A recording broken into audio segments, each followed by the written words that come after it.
The mailbox had been silent for 50 years, so why did Atlas suddenly refuse to leave it alone? Metal scraped under the German shepherd's claws as Nate dropped beside the rusted box. Atlas shoved his nose against the bottom seam, scratching harder. Then something inside gave a faint click. Nate froze. The box was supposed to be empty, but Atlas had found something hidden beneath the rust. What do you think is inside? The envelope from the county attorney had been sitting unopened on Nate Cole's dashboard for almost 3 hours. Atlas kept looking at it, then at Nate, then back at the envelope. I know, Nate muttered. The German shepherd rested his chin on the center console. Outside the windshield, rain streaked across the parking lot of a roadside motel outside Missoula. Nate had spent the past 6 weeks repairing footbridges for a forestry contractor. The job ended that morning. By Friday, the motel room would cost money he couldn't justify spending. 44 years old, and nearly everything he owned still fit inside an aging Ford pickup. 2 duffel bags, a toolbox, camping gear, work boots, a battered coffee thermos, and Atlas. Nate finally tore open the envelope. The first page was exactly what his younger sister Megan had warned him about over the phone. William Cole was dead. Nate read the sentence twice anyway. His father had died quietly at 73 after years of declining health. The funeral had already taken place. Megan had handled it because Nate had been working deep in the mountains with unreliable cell service. At least, that was the reason he'd given her. The papers explained the estate. Megan received William's savings, his truck, and most of the personal property. Nathan Cole received 68 acres in Cinder Ridge Valley. Nate stared at the legal description. He remembered the place only in pieces. Cold creek water, pine smoke, his father's hands around an axe handle, a dirt road disappearing between mountains. They had stopped going there when Nate was a boy. William never explained why. A second document showed an unsolicited purchase offer from Harlan Mountain Development, $42,000. Nate almost laughed. That was more money than he had seen in one place for years. He could pay what he owed.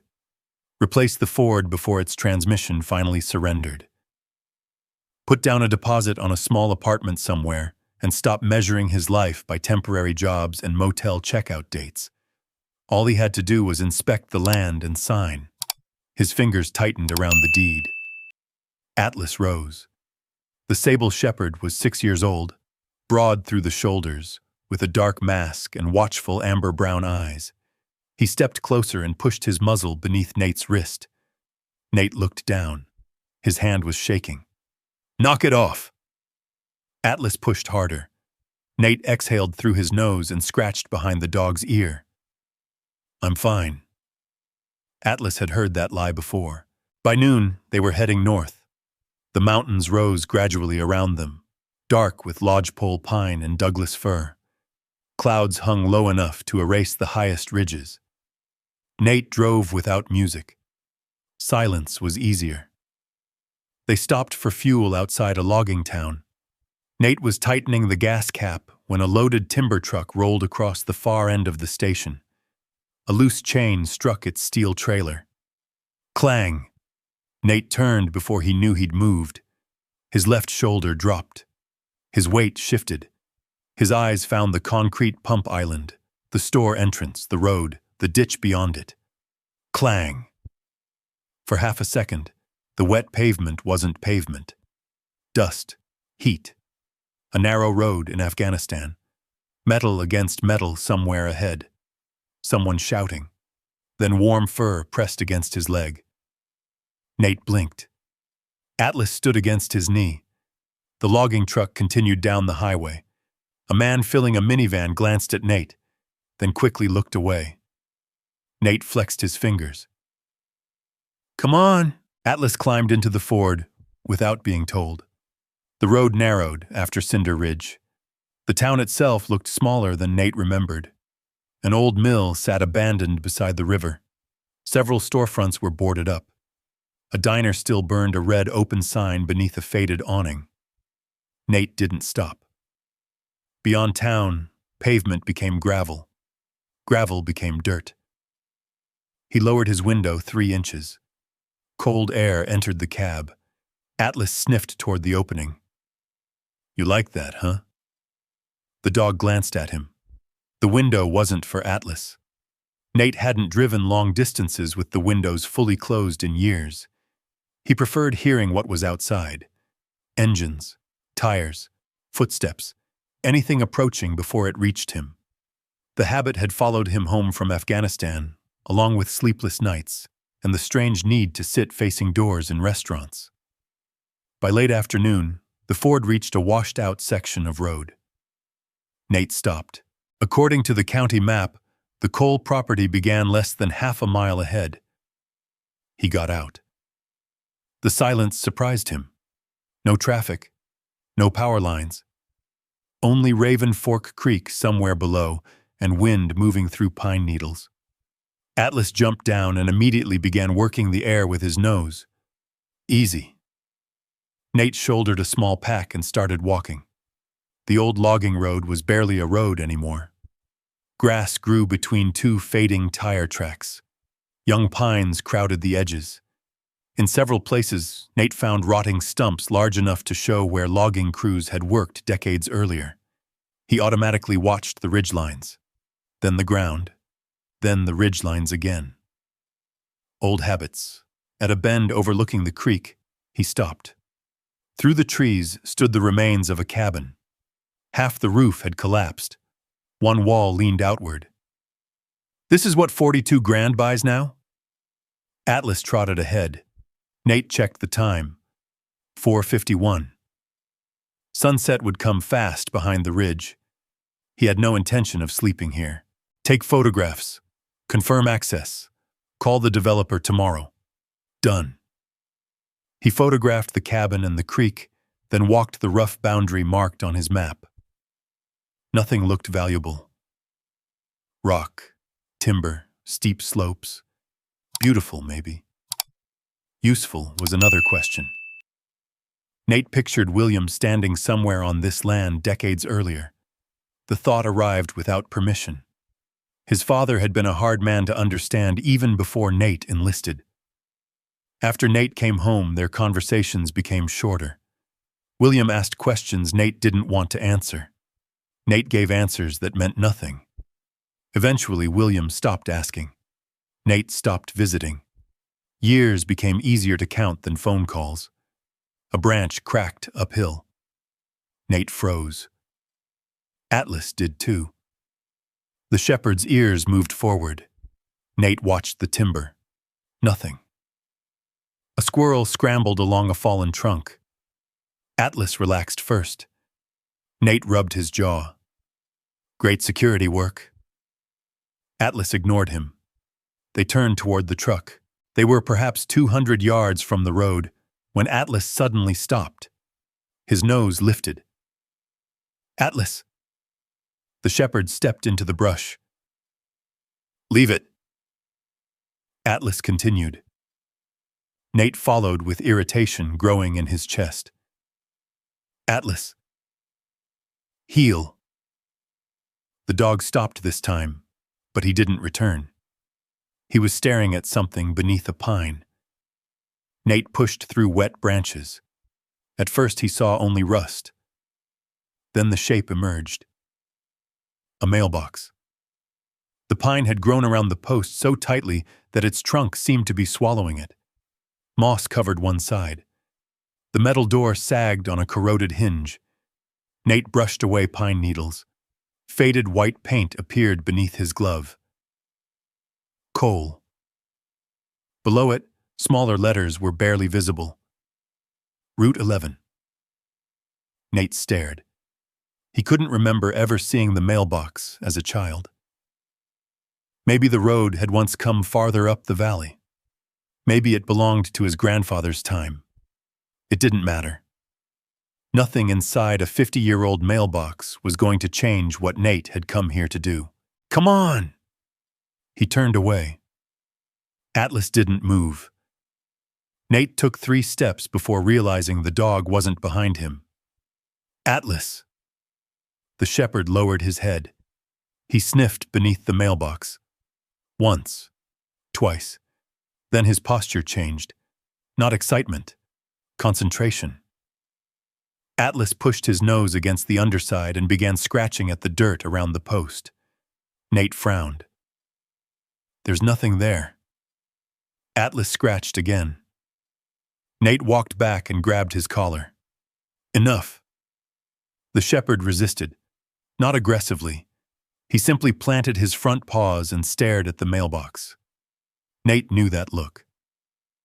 Atlas had used it beside a washed-out trail in Wyoming moments before Nate discovered the ground ahead had collapsed. He'd used it outside a motel room in Helena when someone had been standing silently on the other side of the door. Nate released the collar. What do you smell? Atlas pressed his nose against the rusted metal. Nate reached for the mailbox door. It resisted. He pulled harder. The hinge screamed. A shower of rust fell into the weeds. Inside were pine needles, mouse nesting, and 50 years of dirt. Nothing else. Nate shook his head. Happy? Atlas stared into the box, then scratched beneath it again. Nate put one hand against the mailbox to steady himself as he crouched. His palm pressed the bottom. Something shifted inside. A tiny sound came from beneath the rust and mouse nesting. Not paper. Not wood. Metal touching metal. Click. Nate stopped moving. Atlas's ears came forward. The valley had gone almost completely dark. Nate slowly looked back into the mailbox. Something was hidden inside. Atlas stood beside him, perfectly still now, nose pointed toward the open metal door. Nate pulled out his phone and switched on the flashlight. The beam revealed what he'd already seen. Mouse nesting. Brittle pine needles. Flakes of orange rust. Nothing that should have made that sound. He reached inside and swept the debris toward the opening. Atlas sniffed along the bottom. Back.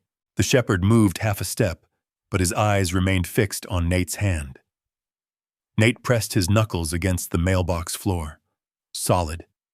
He knocked again near the rear. The sound changed. Hollow. Nate's expression tightened. He ran his fingers along the outside of the box, then reached inside again. Years of repair work had taught him to notice when measurements didn't agree. The mailbox appeared deeper from the outside than the interior allowed. Maybe 1.5 inches, maybe 2. He crouched lower. 4 corroded screw heads were almost invisible beneath the rust. Well, I'll be damned. Atlas's ears twitched. Nate retrieved a multi-tool from his pack. The first screw refused to turn. The second broke loose after several attempts. He had to scrape rust away from the others before the screwdriver could bite. The sun disappeared behind Cinder Ridge while he worked. Cold settled quickly into the valley. Finally, Nate hooked 2 fingers beneath the false metal plate. It lifted. Something lay underneath. An envelope. It had been wrapped in waxed cloth and flattened into the narrow compartment. Nate carefully pulled it free. For several seconds, he simply held it. The cloth cracked at the folds. Inside was a yellowed envelope with a faded stamp. October 1976. Nate moved the phone light closer. The name on the front stopped him. William Cole. His father. Not the 73-year-old man Nate had avoided during the final years of his life. 17-year-old William Cole. Nate turned the envelope over. The sender had written a return name in the upper corner. Samuel Cole. Nate's grandfather. The cold seemed sharper. Samuel Cole was almost a myth in Nate's family, a man who had disappeared. William rarely spoke about him, and when he did, the words were short and bitter. He left. That's what Nate had grown up hearing. Samuel had walked away from his wife and teenage son sometime in the 1970s. Nobody knew where he went. Nobody knew whether he started another family or died somewhere far from Idaho. William had once told Nate there were two kinds of men in the world: men who stayed and men who found reasons not to. Nate had been 16. He remembered those words now for a reason he didn't like. He turned the envelope over again. There was writing across the back. Dark ink, faded almost brown. "William, if I don't make it home, give this to Sheriff Mercer. Nobody else." Nate read it twice. Then a third time. Atlas suddenly raised his head. Nate saw the dog's posture change before he heard anything. An engine. Far away. Low. Climbing. Nate killed the phone light. Darkness swallowed them. The engine came again between gusts of wind. Someone was driving up the old logging road. Nate slipped the envelope inside his jacket. His breathing changed. Not faster. Quieter. His eyes adjusted to the fading light while his mind began dividing the terrain without permission. Road below, creek east, high ground west. Truck behind them. Thick timber north. Don't stand beside the mailbox. Don't silhouette against open ground. Move. Atlas. The shepherd came immediately. Nate left the road and entered the trees. 20 yards. 30. He stopped behind a fallen pine where he could see portions of the road through the branches. Atlas crouched beside him. The engine grew louder. Nate hated what happened next. Not because he was afraid, because part of him became calm. Too calm. A familiar coldness settled into his hands. His attention narrowed to small things. Distance. Sound. Movement. Where the ground dipped. Where headlights would first appear. For an instant, he wasn't 44 years old in an Idaho mountain valley. He was younger. Dust coated his teeth. A diesel engine moved somewhere beyond a wall. A voice whispered through a radio. Possible contact. Nate blinked hard. Pine trees returned. Cold air. Wet soil beneath one knee. Atlas touched his shoulder with his muzzle. "I'm here," Nate whispered. The engine stopped. Nate looked toward the road. Nothing. No headlights. No door slamming. No voices. Only silence. That bothered him more. Someone had driven into the valley and stopped before reaching the property. Nate waited. 1 minute. Then 3. Then 5. Atlas's ears shifted from left to right. Nate didn't move. He'd learned years ago that impatience made noise. Finally, somewhere downhill, an engine turned over again. It remained distant, then slowly faded. Nate stayed behind the fallen tree another 2 minutes. "Let's go." They moved back toward the mailbox. Nate didn't take the direct route. He circled uphill first, watching the road from different angles before approaching the pine. Nothing had changed. The mailbox door still hung open. Nate checked the time. 5:34. He needed to get off the mountain. Yet the envelope inside his jacket felt heavier than paper should. He considered opening it. Not here. Not in the dark. He closed the mailbox. Atlas immediately moved around the pine. His nose dropped. "Come on, buddy." Atlas ignored him. The shepherd sniffed the ground near the road, crossed behind the mailbox, then returned to the same patch. Nate watched. Atlas wasn't following an animal. His movements were too focused. He was separating one scent from another. Nate switched the phone light on again, keeping the beam pointed down. Mud. Pine needles. His own boot impressions. Atlas's paw marks. Then Nate saw another print. He crouched. A boot heel, deep enough to be recent. The tread was sharp. Rain earlier that morning would have softened anything older. Nate moved the light. Another print appeared beside the mailbox. Then another. Someone had stood here. Recently. Nate's eyes traveled toward the road. The tracks didn't come from the direction he and Atlas had approached. They came from below. Someone had walked directly to the mailbox. Nate examined the pine. There were fresh scratches on the bark. He looked at the corroded mailbox door. One edge showed a narrow line where rust had been disturbed. His stomach tightened. Maybe someone had tried to open it. Maybe they'd failed. Or maybe they'd been interrupted. Nate stood slowly. The old purchase offer came back to him.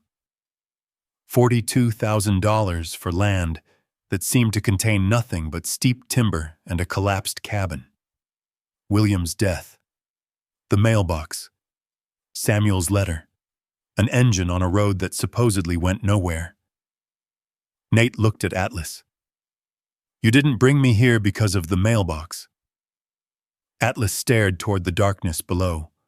A low sound formed in his throat. Nate switched off the light. For several seconds, neither of them moved.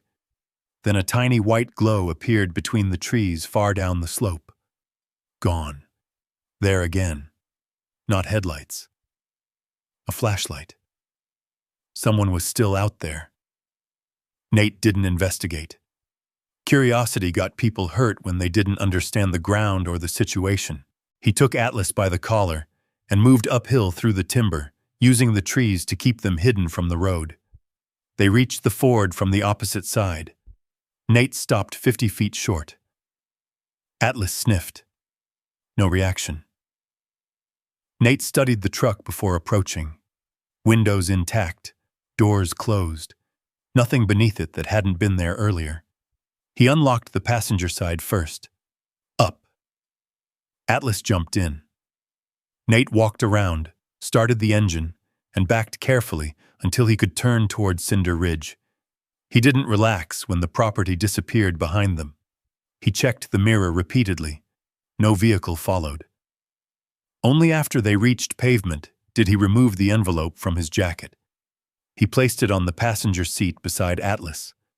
The shepherd lowered his nose toward it, sniffed once, then looked at Nate.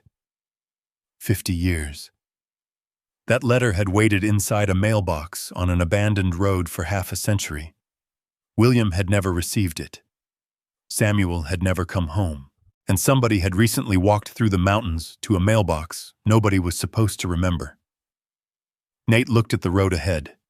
Selling the land tomorrow no longer felt simple. By the time he reached Cinder Ridge, darkness had settled between the mountains.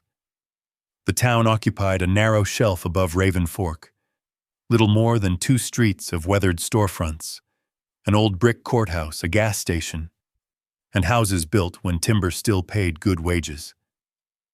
Nate rented a room at the Ridgeway Motor Lodge. He parked where he could see the ford from the window. Habit. Atlas inspected the room before Nate even removed his jacket. He sniffed beneath the bed, checked the bathroom, paused at the connecting door, then returned to the window. "Clear?"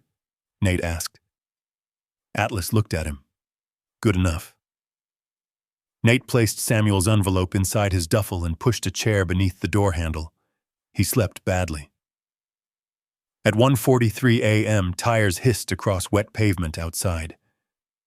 Nate was awake before the vehicle passed. At 3:08, someone dropped something metal in the parking lot. He came upright with his feet already on the floor. Atlas immediately stood beside the bed. Nate stared at the dark wall until he remembered where he was. Idaho. Motel. October. No radio traffic. No incoming call. No dust. He reached down and rested his hand against Atlas's neck. The dog stayed there until Nate lay back down. Morning arrived gray and cold. Nate found an old diner near the courthouse with a hand-painted sign reading, Mabel's.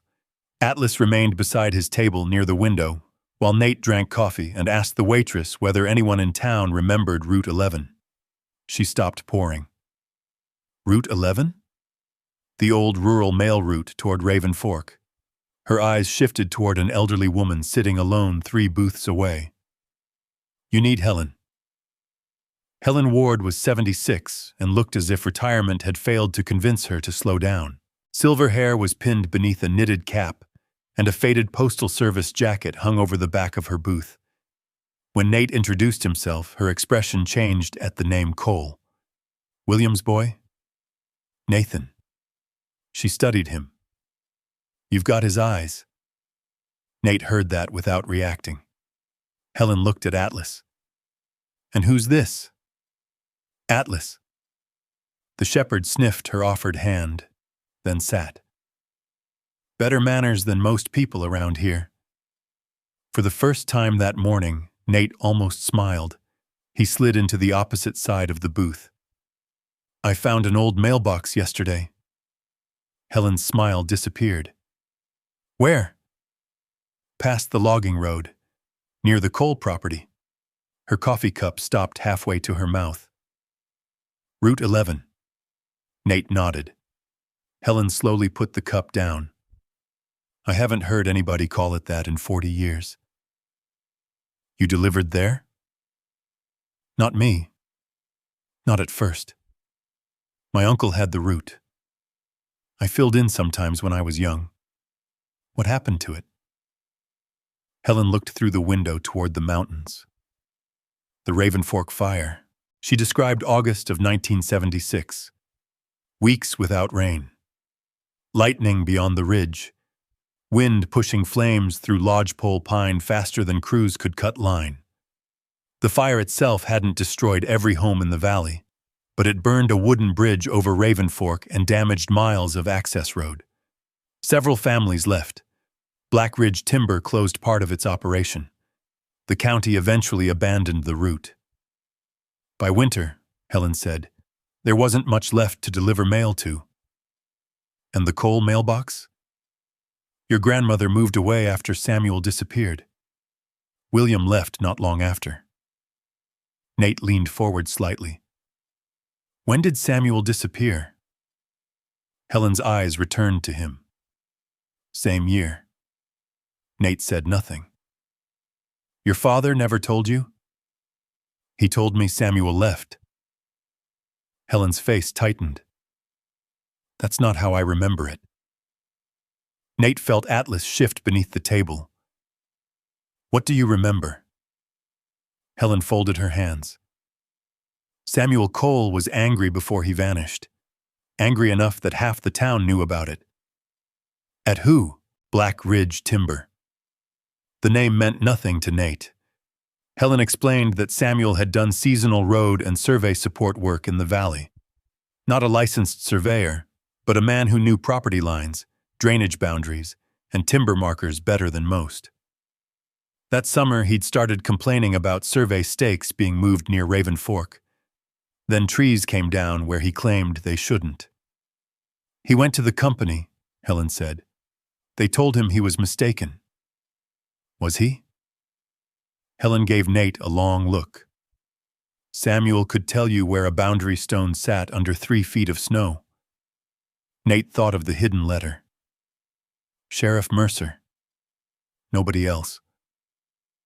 Did he contact law enforcement? I don't know. What happened when he disappeared? People searched. For how long? Long enough for everyone to have an opinion. Nate looked down at his coffee. Some said he died in the fire, Helen continued. Some said he ran away. But I never believed that. Why? Because 3 days before the fire reached Raven Fork, Samuel came into the post office. Helen's voice became quieter. He bought stamps, asked about registered mail, kept looking through the front window like he expected somebody to come in behind him.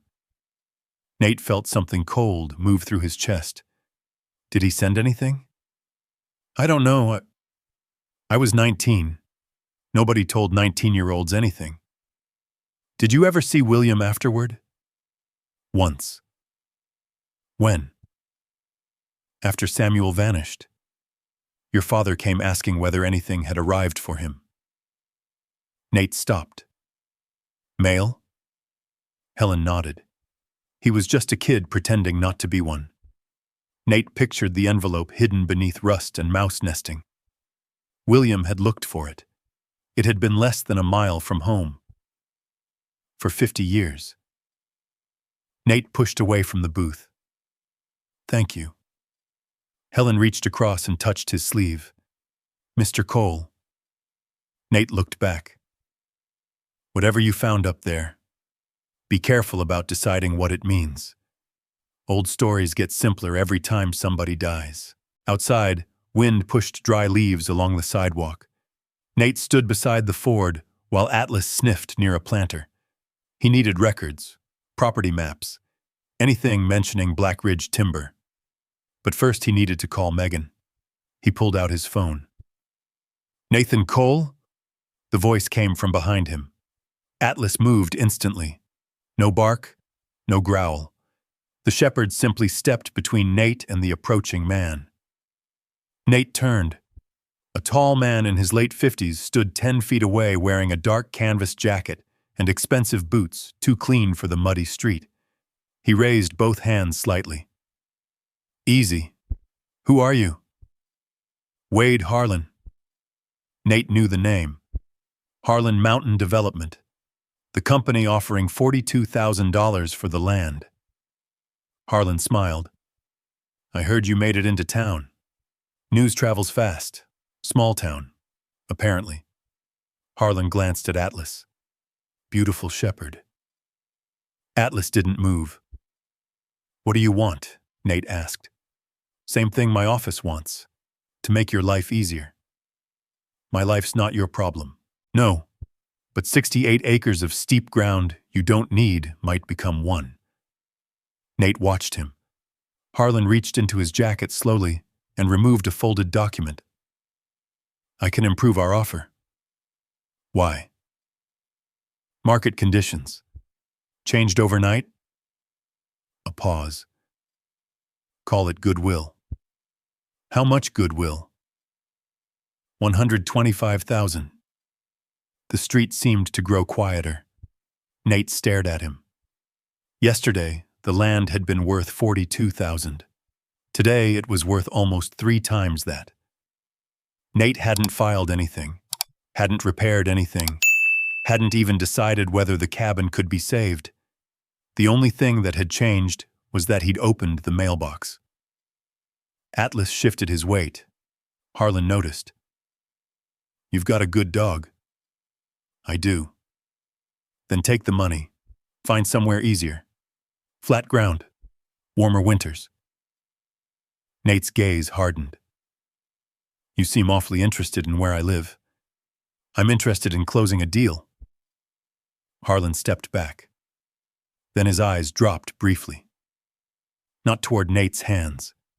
Toward the left side of his jacket. The same pocket where Samuel's envelope had been the night before. Nate saw it. A fraction of a second. But he saw it. Harlan smiled again. Old places are usually better left alone. He turned and walked toward a black pickup parked across the street. Nate watched him get in. The truck pulled away. Atlas remained facing it until it disappeared around the courthouse. Only then did Nate realize his phone was still in his hand. He didn't call Megan. Instead, he looked north. Beyond the roofs of Cinder Ridge, the mountains rose beneath a ceiling of gray cloud. Somewhere up there stood a mailbox from a road erased 50 years ago. Samuel Cole had hidden a letter inside it. William Cole had spent his youth waiting for something that never arrived. And Wade Harlan had just offered Nate $83,000 more than yesterday to stop asking why. Nate put the phone away. The land wasn't worthless. The offer had just proved it. Nate left Cinder Ridge before noon, with Atlas beside him and Samuel's letter tucked deep inside his jacket. He told himself he was going back only to look around. That was a lie. By the time the Ford climbed onto the abandoned logging road, rain had begun striking the windshield in heavy drops. Low clouds swallowed the upper slopes. Water ran through old tire ruts, turning the road into dark ribbons of mud. Nate stopped near the remains of the hunting cabin. The roof sagged over one corner, but the stone chimney still stood, and half the interior remained dry. It was better than attempting the mountain road after dark. He carried in a sleeping bag, lantern, water, and a small vehicle emergency kit. Atlas circled the cabin twice before entering. The shepherd paused near the back wall, nose high, listening. "What?" Atlas sniffed the floorboards, then returned to Nate. "Yeah, I don't like it either." Nate built no fire. The chimney looked questionable, and smoke would advertise his position to anyone on the road. He ate cold beans from the can. Atlas received kibble and several pieces of dried beef Nate pretended not to notice disappearing from his own dinner. Darkness came early. Rain hammered the roof. Nate stretched his sleeping bag against the wall, where he could see both the door and the only window. He placed his boots beside him. Atlas lay near his legs. At 10:31, Nate checked his watch. At 11:04, he checked again. At 11:46, his eyes finally closed. A branch snapped against the metal chimney. Nate hit the floor before he was awake. His shoulder struck hard wood. One hand reached toward his waistband for something that hadn't been there in years. For 3 seconds, the cabin vanished. White light. Rotor wash. Dust whipping across an Afghan LZ. Someone shouting through a headset. A door slamming. Then rain. Just rain. Nate remained crouched with his back against the wall. His hand was empty. Atlas didn't lick his face or paw at him. The shepherd simply moved closer and lowered himself across Nate's shins, 70 pounds of warm weight holding him to the floor. Nate stared into the darkness. "Easy," he whispered. He wasn't talking to Atlas. Rain drummed overhead. Nate counted 4 breaths, then 6, then 10. Atlas rested his chin on Nate's knee. The cabin returned one piece at a time. Broken window, lantern, wet jacket, Idaho. Nate rubbed the dog's ear. "I'm here." Atlas's tail touched the floor once. Sleep never really returned.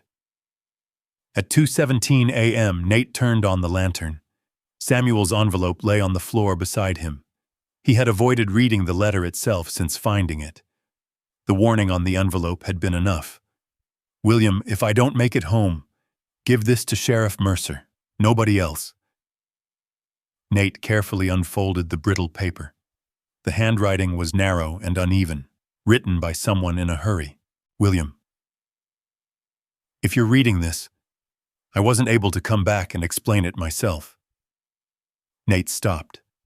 Rain ran down the broken window in silver threads. He continued. "Samuel wrote about Raven Fork. Survey monuments that no longer stood where his old measurements placed them. Fresh-cut timber beyond boundaries shown on county plats. Truckloads leaving at night. He named Black Ridge timber. He described finding one granite marker uprooted and reset farther east. Not by erosion, not by accident. Samuel had photographed it, measured it, recorded dates. Nate read the pages twice. There was no treasure, no hidden fortune. Just measurements, trees, boundary lines, and the growing fear of a man who believed somebody powerful wanted the evidence gone. Then the letter changed. The handwriting became heavier. "William, don't come looking for me." Nate's eyes stayed on that sentence. "You're 17. You think being a man means standing beside your father when trouble comes. Sometimes being a father means telling your son to stay away." Nate swallowed. Samuel told William not to confront Black Ridge timber, not to go to Raven Fork. not to trust anyone claiming Samuel had simply changed his mind and left. Then came the line that made Nate lower the page. A piece of ground isn't worth your life. Neither is my pride. If I don't come home, take care of your mother. Build something better than what I managed to give you. Nate leaned back against the wall. For most of his childhood, William Cole had spoken of Samuel only twice, both times with bitterness. He left. That was the story. A father walked into the mountains and decided not to return. But Samuel hadn't written like a man abandoning his son. He had written like a man afraid his son might follow him. William never received it, 17 years old, waiting for a father who vanished, waiting for an explanation hidden inside a mailbox less than a mile away. Nate folded the page halfway, then stopped. He thought of Megan's unanswered calls after his second deployment, Thanksgiving invitations left on voicemail, his father's messages getting shorter every year. Call when you can. Then, Megan says you're okay. And eventually, nothing.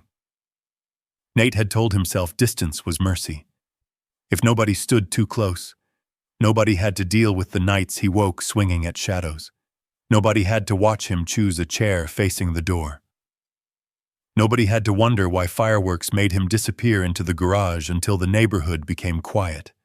He had called it protecting them. Sitting in Samuel's ruined cabin, it sounded different. Atlas raised his head. Nate looked at him.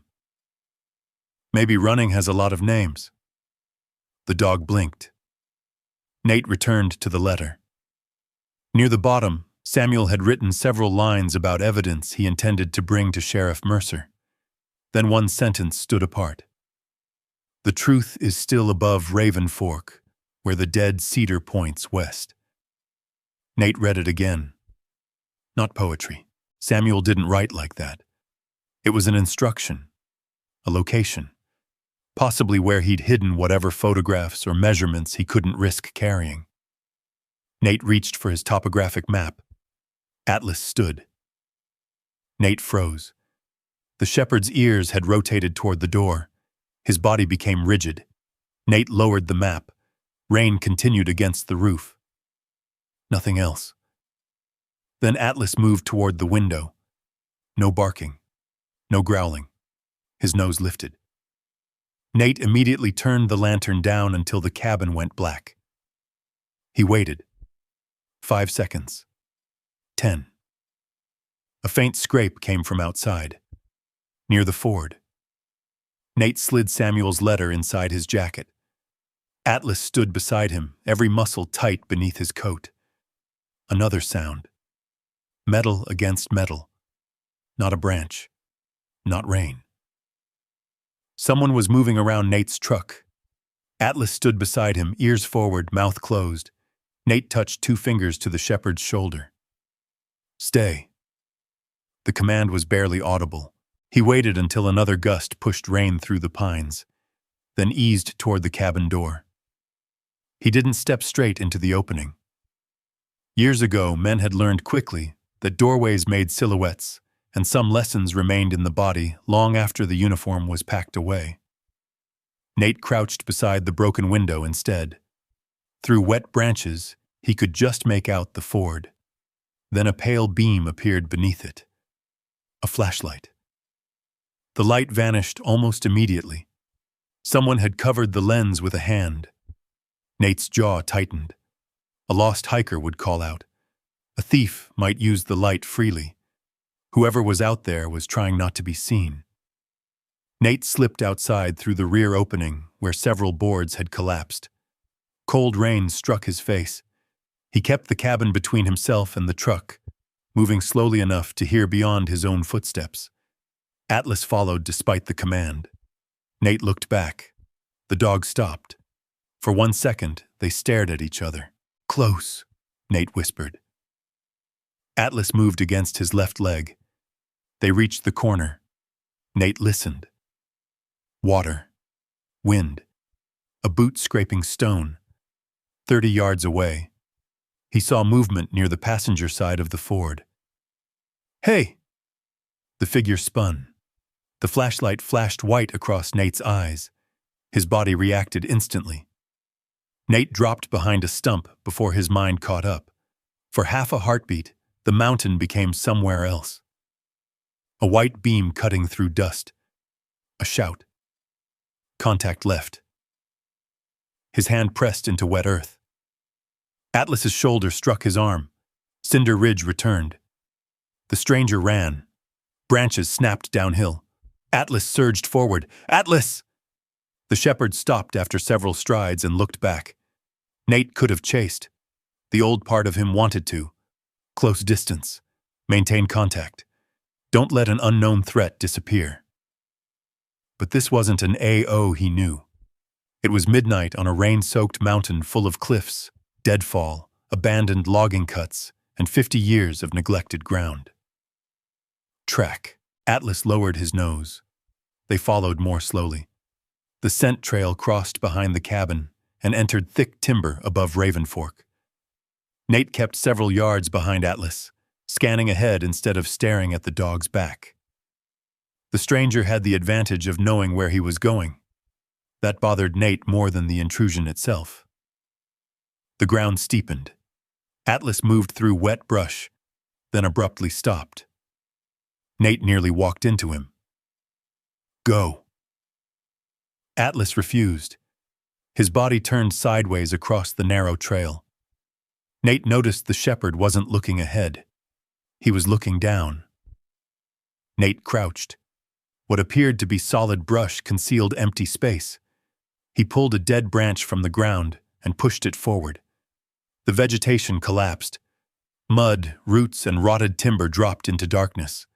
Several seconds later came the dull crash of debris hitting rock below. Nate stared. An old logging washout had eaten through the slope. Ferns and young brush had grown across its edge until, in darkness, it looked like ordinary ground. Another 2 steps, and he would have gone over. 30 feet, maybe more. Atlas looked at him. Nate slowly exhaled. "Good boy." He reached for the dog's neck. Atlas suddenly jerked away. A sharp metallic twang sounded beneath the leaves. The shepherd yelped. Nate's stomach dropped. "Atlas!" The dog lifted his right front leg. Blood ran through the wet fur. Nate was beside him immediately. "Easy. Easy." He swept leaves aside and found an old logging cable buried beneath the forest floor. One broken strand had curled upward like a hook. It had opened a deep cut above Atlas's paw. Nate pulled off his jacket and pressed the cleanest section of his shirt against the wound. Atlas tried to stand. No. The shepherd ignored him and put the paw down. It buckled. Nate caught him. For an instant, another animal filled his memory. Not Atlas. A military working dog lying beside a concrete barrier overseas while voices shouted for a medic. Then another image followed. Marcus Bell on a stretcher. Nate shut his eyes hard. Not now. He pressed 2 fingers against Atlas's neck. Strong pulse. Warm skin. Present. "You're here," Nate whispered. Atlas licked rain from Nate's wrist. "Yeah. Me too." Nate wrapped the paw with gauze from the small kit he carried in his jacket, then reinforced it with a strip torn from his shirt. The stranger was gone. Nate didn't care anymore. He slid one arm beneath Atlas's chest and another behind his hind legs. 70 pounds became much heavier on a steep mountain. Nate carried him anyway. Every 50 yards, he stopped. Every time he lowered Atlas, the shepherd tried to walk. "You're the worst patient I've ever had." Atlas panted. "That's not a compliment." By the time they reached the cabin, Nate's legs were shaking. He set Atlas on the sleeping bag and checked the wound beneath the lantern. The bleeding had slowed. No pumping artery. No exposed bone.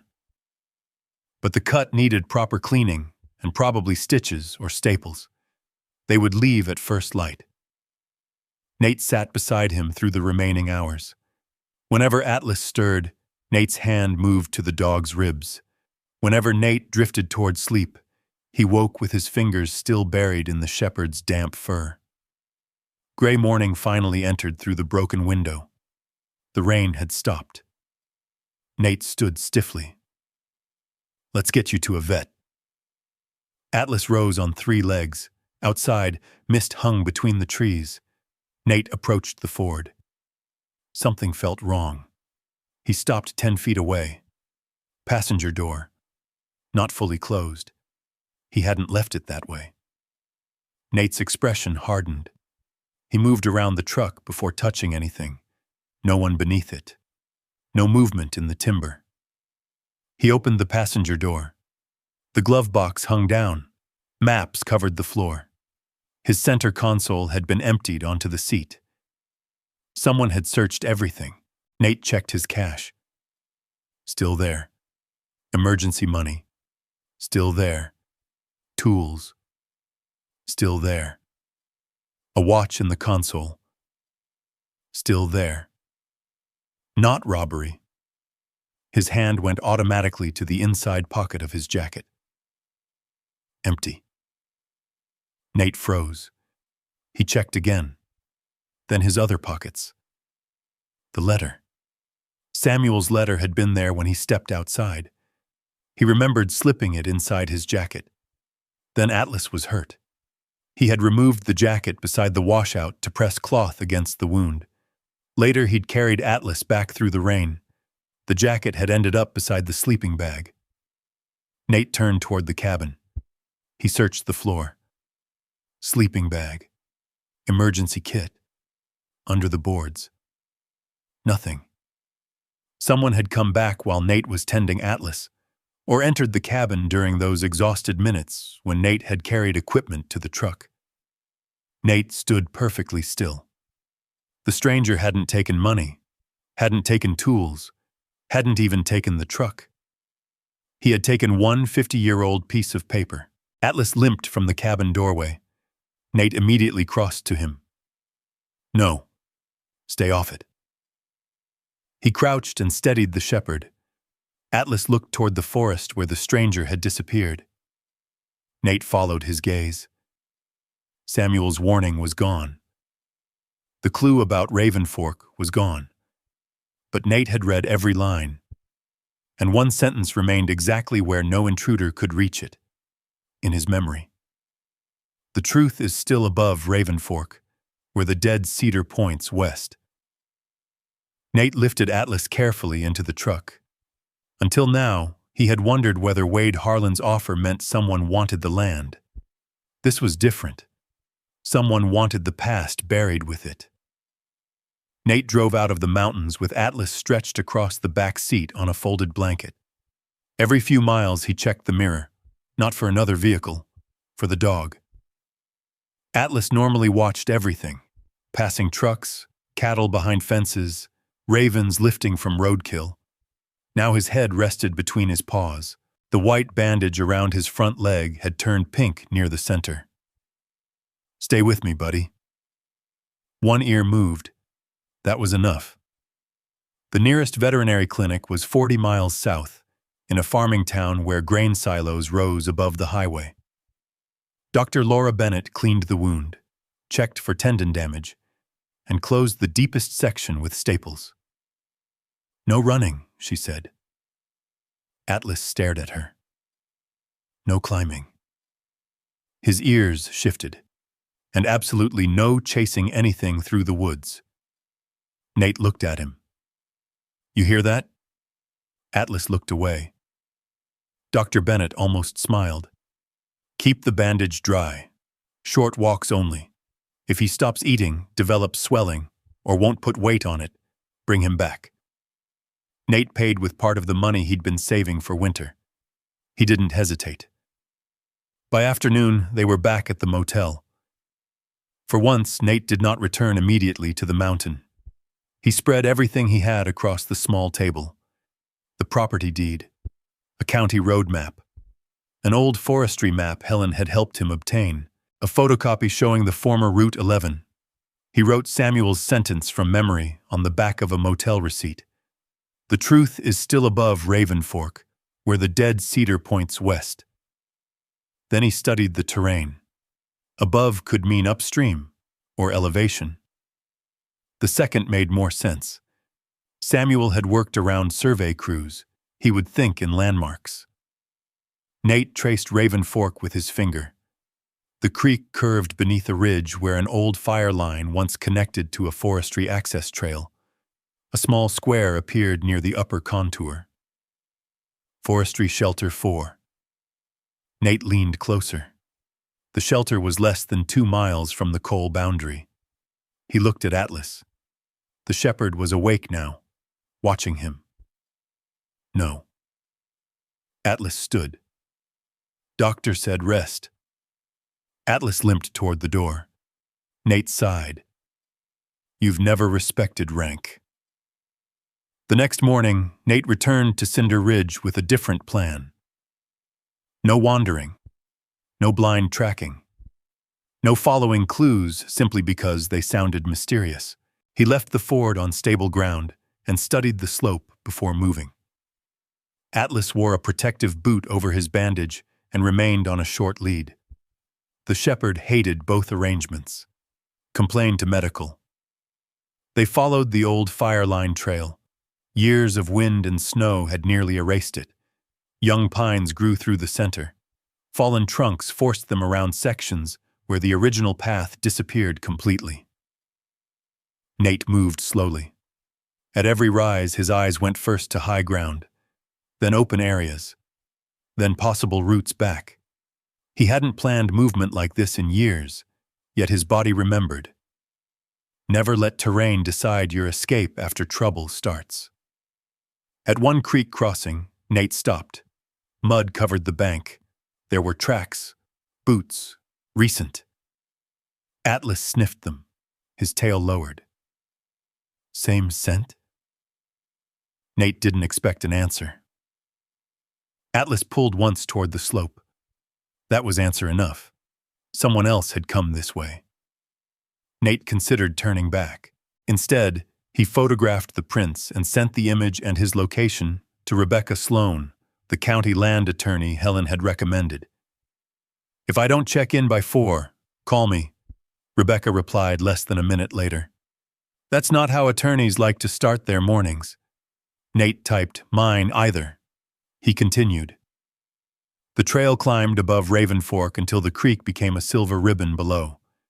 Then Nate saw it. A dead cedar. The trunk had been struck by lightning decades earlier. Its upper half was gone, leaving one long branch extending almost horizontally. West. Nate checked his compass. The branch pointed toward a shelf of ground hidden behind lodgepole pine. Atlas smelled it first. He stopped.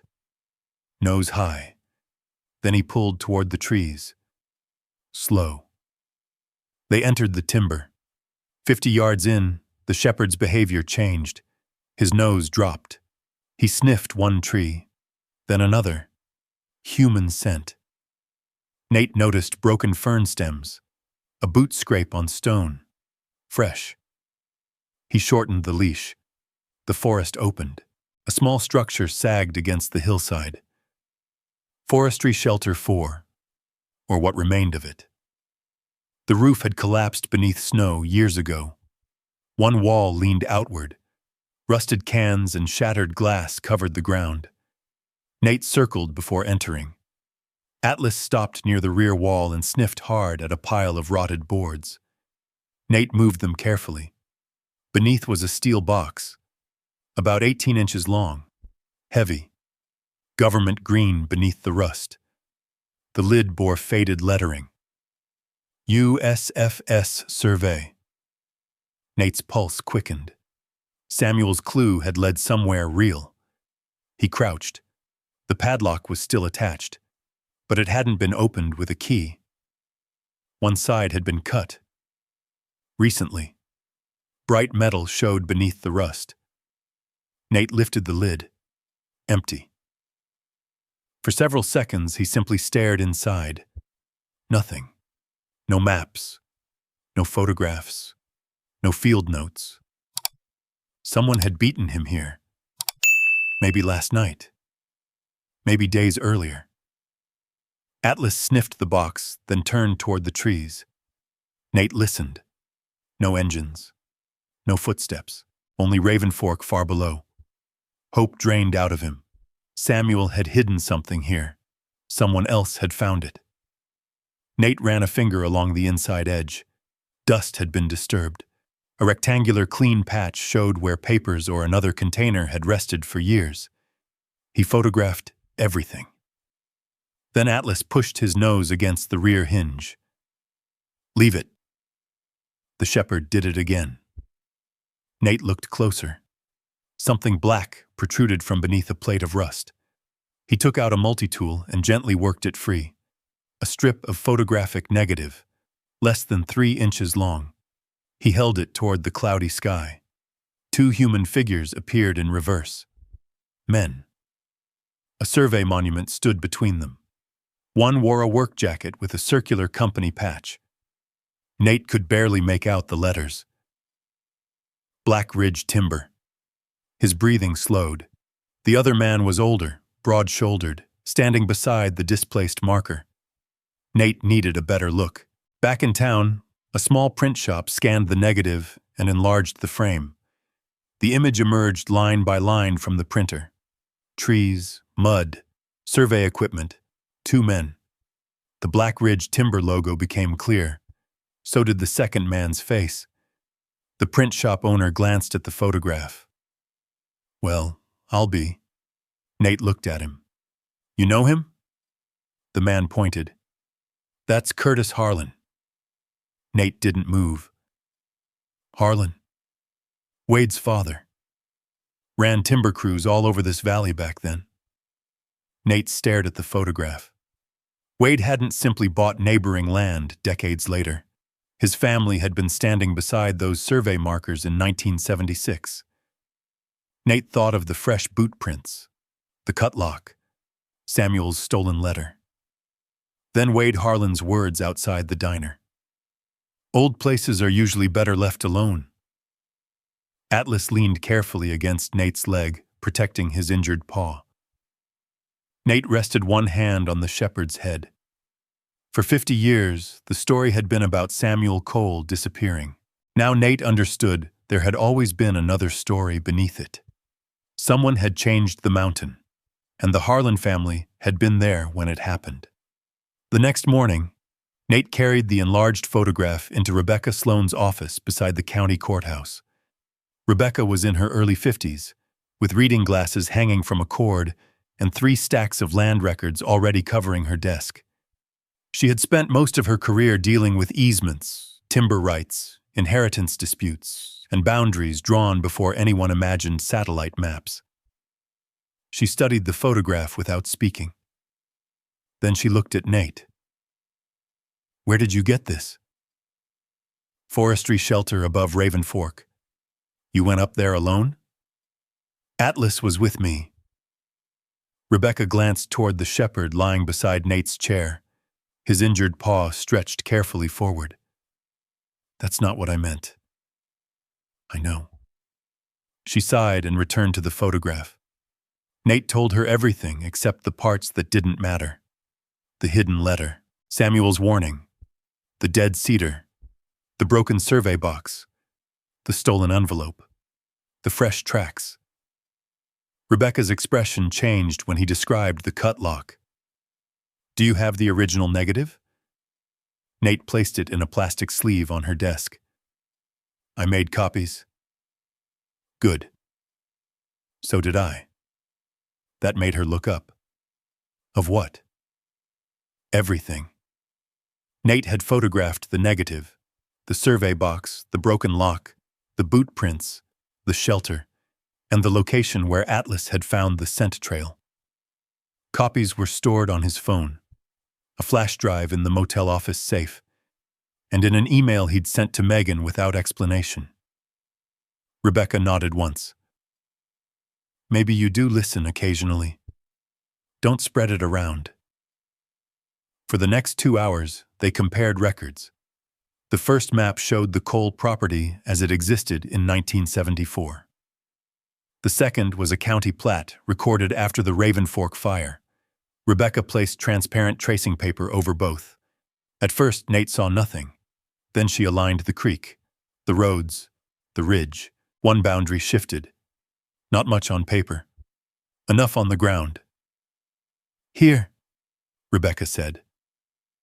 Her pencil followed a narrow strip running along the eastern side of Nate's property. What am I looking at? Access. She opened another folder. Harlan Mountain Development had spent years purchasing scattered parcels around Cinder Ridge. On the map, they appeared like pieces of a puzzle, except for one gap. Nate's 68 acres. Rebecca drew a line from Harlan's holdings toward the county road. It crossed his property. If Harlan wants practical vehicle access to the upper development area, this is the cleanest route. There's another road south, steeper, longer, and it crosses federal land. She pulled out a planning application. Harlan isn't proposing cabins. Nate read the heading. Cinder Ridge Mountain Community, luxury residences, private lodge, utility corridor, emergency access road. The estimated project value made Nate look twice. That's why he wants my land. Partly. Rebecca tapped Raven Fork. There's another problem. The creek fed a protected watershed downstream. If Samuel's original boundary measurements were correct, sections shown today as private timber ground might actually overlap land subject to stricter watershed protections and historical easements. Meaning Harlan may have designed a very expensive project around boundaries that could be wrong. Nate looked at the photograph again. Curtis Harlan stood beside the survey monument 50 years earlier. How wrong? Enough to stop permits while somebody investigates. Nate leaned back. The $42,000 offer made sense now. So did the sudden $125,000. Rebecca removed her glasses. Listen carefully. A photograph is not proof of a crime. A shifted boundary on 2 old maps isn't proof either. We don't know who moved that monument, when it was moved, or why. But Samuel knew, Samuel suspected, and disappeared. Rebecca's voice hardened. Don't make that leap unless evidence makes it for you. Nate said nothing. She was right. In Afghanistan, assumptions could get people hurt. Different mountain, same rule. Observe first, decide second. Rebecca began scanning records. I'm sending copies outside this office. Where? Places where they can't conveniently disappear. Nate almost smiled. Maybe you do listen occasionally. She pointed at him.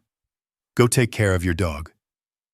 By late afternoon, Nate was driving back toward the motel. Atlas sat behind the passenger seat because stretching across the back seemed easier on his paw. The road narrowed through a canyon. Nate checked the mirror. A dark pickup was behind him. Nothing unusual. He made the next turn. The truck followed. Another turn. Still there. Nate's fingers tightened around the steering wheel. He could feel the change before he could stop it. The windshield seemed smaller. The mountains closer. A road outside Kandahar flickered through his mind. Dust hanging behind a vehicle, watching mirrors, waiting for something parked where it shouldn't be. His pulse climbed. Atlas stood. The shepherd pushed his head between the seats. Nate touched his neck without taking his eyes from the road. Cinder Ridge, he said quietly. Atlas breathed against his hand. Cinder Ridge. The pickup stayed 3 vehicle lengths back. Nate didn't accelerate. Speed would surrender choices. Ahead, the road widened near an abandoned gravel turnout. He slowed early, checked the shoulder, checked the opposite lane. kept room to move, then pulled in at an angle that left the Ford pointed toward the exit. The pickup passed. Nate saw the driver, Wade Harlan. Brake lights came on. The truck stopped 50 yards ahead, then reversed. Atlas climbed forward despite his injured paw. Easy. Harlan stopped beside Nate's open window. You've been busy. Nate kept both hands visible. Have I? County offices, old maps, asking questions, public records. Some records should stay in boxes. Nate looked at him. You following me? Harlan smiled without warmth. We're driving the same mountain. Convenient. Harlan's eyes moved toward Atlas. The shepherd stood between the seats, body rigid. I heard your dog got hurt. Nate felt something inside him go very still. He had told Rebecca, the veterinarian. Nobody else in Cinder Ridge should have known. Who told you? Harlan ignored the question. Take the offer, Nate. It's Nathan to people I don't trust. Harlan's smile disappeared. Your 68 acres aren't worth the trouble you're creating. Then why pay $125,000? Silence. Wind moved through roadside grass. Harlan leaned slightly toward his window. Because I've spent years putting that project together. I don't want delays caused by somebody digging through old family grievances. My grandfather disappeared. People disappeared in those mountains all the time. My father's name come up too? That landed. Small.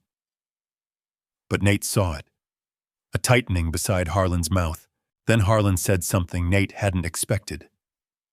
Your father understood when it was time to quit. Nate stopped breathing for half a second. Atlas gave a low growl. Harlan drove away. Nate remained in the turnout. He watched the pickup disappear around the bend. His anger should have risen. Instead, it drained out of him. Cold replaced it. William had never mentioned Harlan, never mentioned Raven Fork, never mentioned investigating Samuel's disappearance. Yet Wade Harlan had just spoken as though he knew exactly what William had done. Nate took out his phone. He stared at Megan's name. For days he'd been investigating what happened to his grandfather. Now he understood the trail had never ended with Samuel. Somewhere during the years Nate had been overseas, drifting between jobs, avoiding calls and sleeping in places that never felt like home. His father had returned to this valley, and Wade Harlan knew why. Nate pressed call. Megan answered on the fourth ring. Nate? He watched the empty road ahead. I need you to tell me what Dad was doing in Cinder Ridge. Silence came through the phone. Too long. Nate's grip tightened. Megan. Her voice finally returned, barely above a whisper. How did you find out? Nate stared through the windshield at the empty mountain road. Harlan told me. Megan went silent again. Atlas shifted between the seats, his bandaged paw held off the floor. What did Dad do here, Megan? Not over the phone.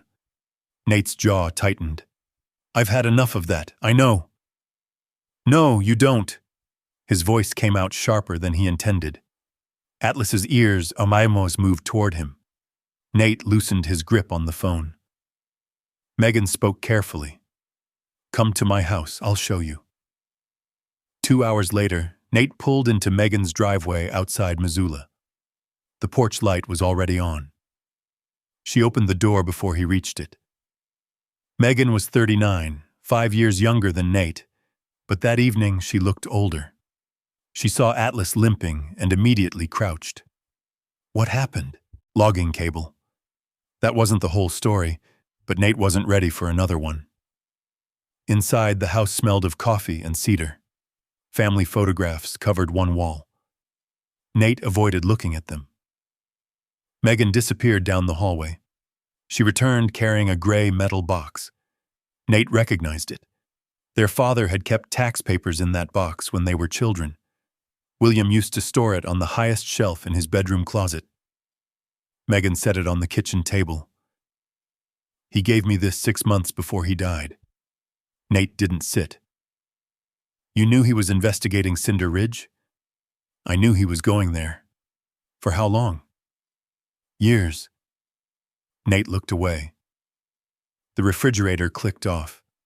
In the sudden silence, he could hear Atlas breathing. And you never told me. Dad made me promise. Nate laughed once without humor. That sounds like him. Megan's eyes hardened. You weren't here. The words landed harder than Nate expected. His gaze returned to her. What does that mean? It means you disappeared too, Nate. His shoulders stiffened. I was working. Sometimes. You have no idea what I was doing. Exactly. Megan pushed the metal box toward him. Neither did we. Nate almost answered. Instead, he looked down at Atlas. The shepherd had settled beside his chair, watching both of them. Nate pulled the chair out and sat. Megan unlocked the box. Inside were receipts, folded maps, photographs, and a black notebook held shut with a rubber band. William Cole's handwriting filled the first page. Nate knew it immediately. Small block letters, precise, almost mechanical. Dates appeared beside mileage figures. County Clerk, Forest Service Office, Raven Fork, Route 11. Nate turned another page. Coordinates, elevation notes, rough sketches of the old logging road, a drawing of the mailbox. Then again, the mailbox from another angle. Then again, measurements beside the post. Nate looked up. What was he looking for? I don't know. You read this? Some of it. He continued. One sentence appeared near the bottom of a page. Dad didn't leave us. Nate stopped. 3 pages later, it appeared again. Dad didn't leave us. Then again. Underlined twice. Dad didn't leave us. Nate's thumb remained against the paper. He remembered William at the kitchen table when Nate was 12, repairing a broken fishing reel without speaking. He remembered asking about Grandpa Samuel. William had tightened one screw and said, "Some men find leaving easier than staying." That had been the entire conversation. Nate turned another page. A newspaper clipping from October 1976 had been folded between the sheets. Raven Fork fire spreads north. 3 cabins lost. Bridge destroyed. Volunteer crews searching upper drainage. Samuel Cole's name appeared near the bottom among those listed as missing. Megan sat across from Nate. Dad started researching after Mom died. Why then? I think he found Samuel's old county papers while cleaning the house. Nate studied another receipt. 5 years earlier, then 4. 3. William had been returning to Cinder Ridge again and again. Nate had spent those same years moving between seasonal jobs. Bridge repair in Oregon, trail crews in Wyoming, storm cleanup in Colorado. He had changed phone numbers twice, missed Thanksgiving 3 times. Once Megan had left 7 messages before he called back.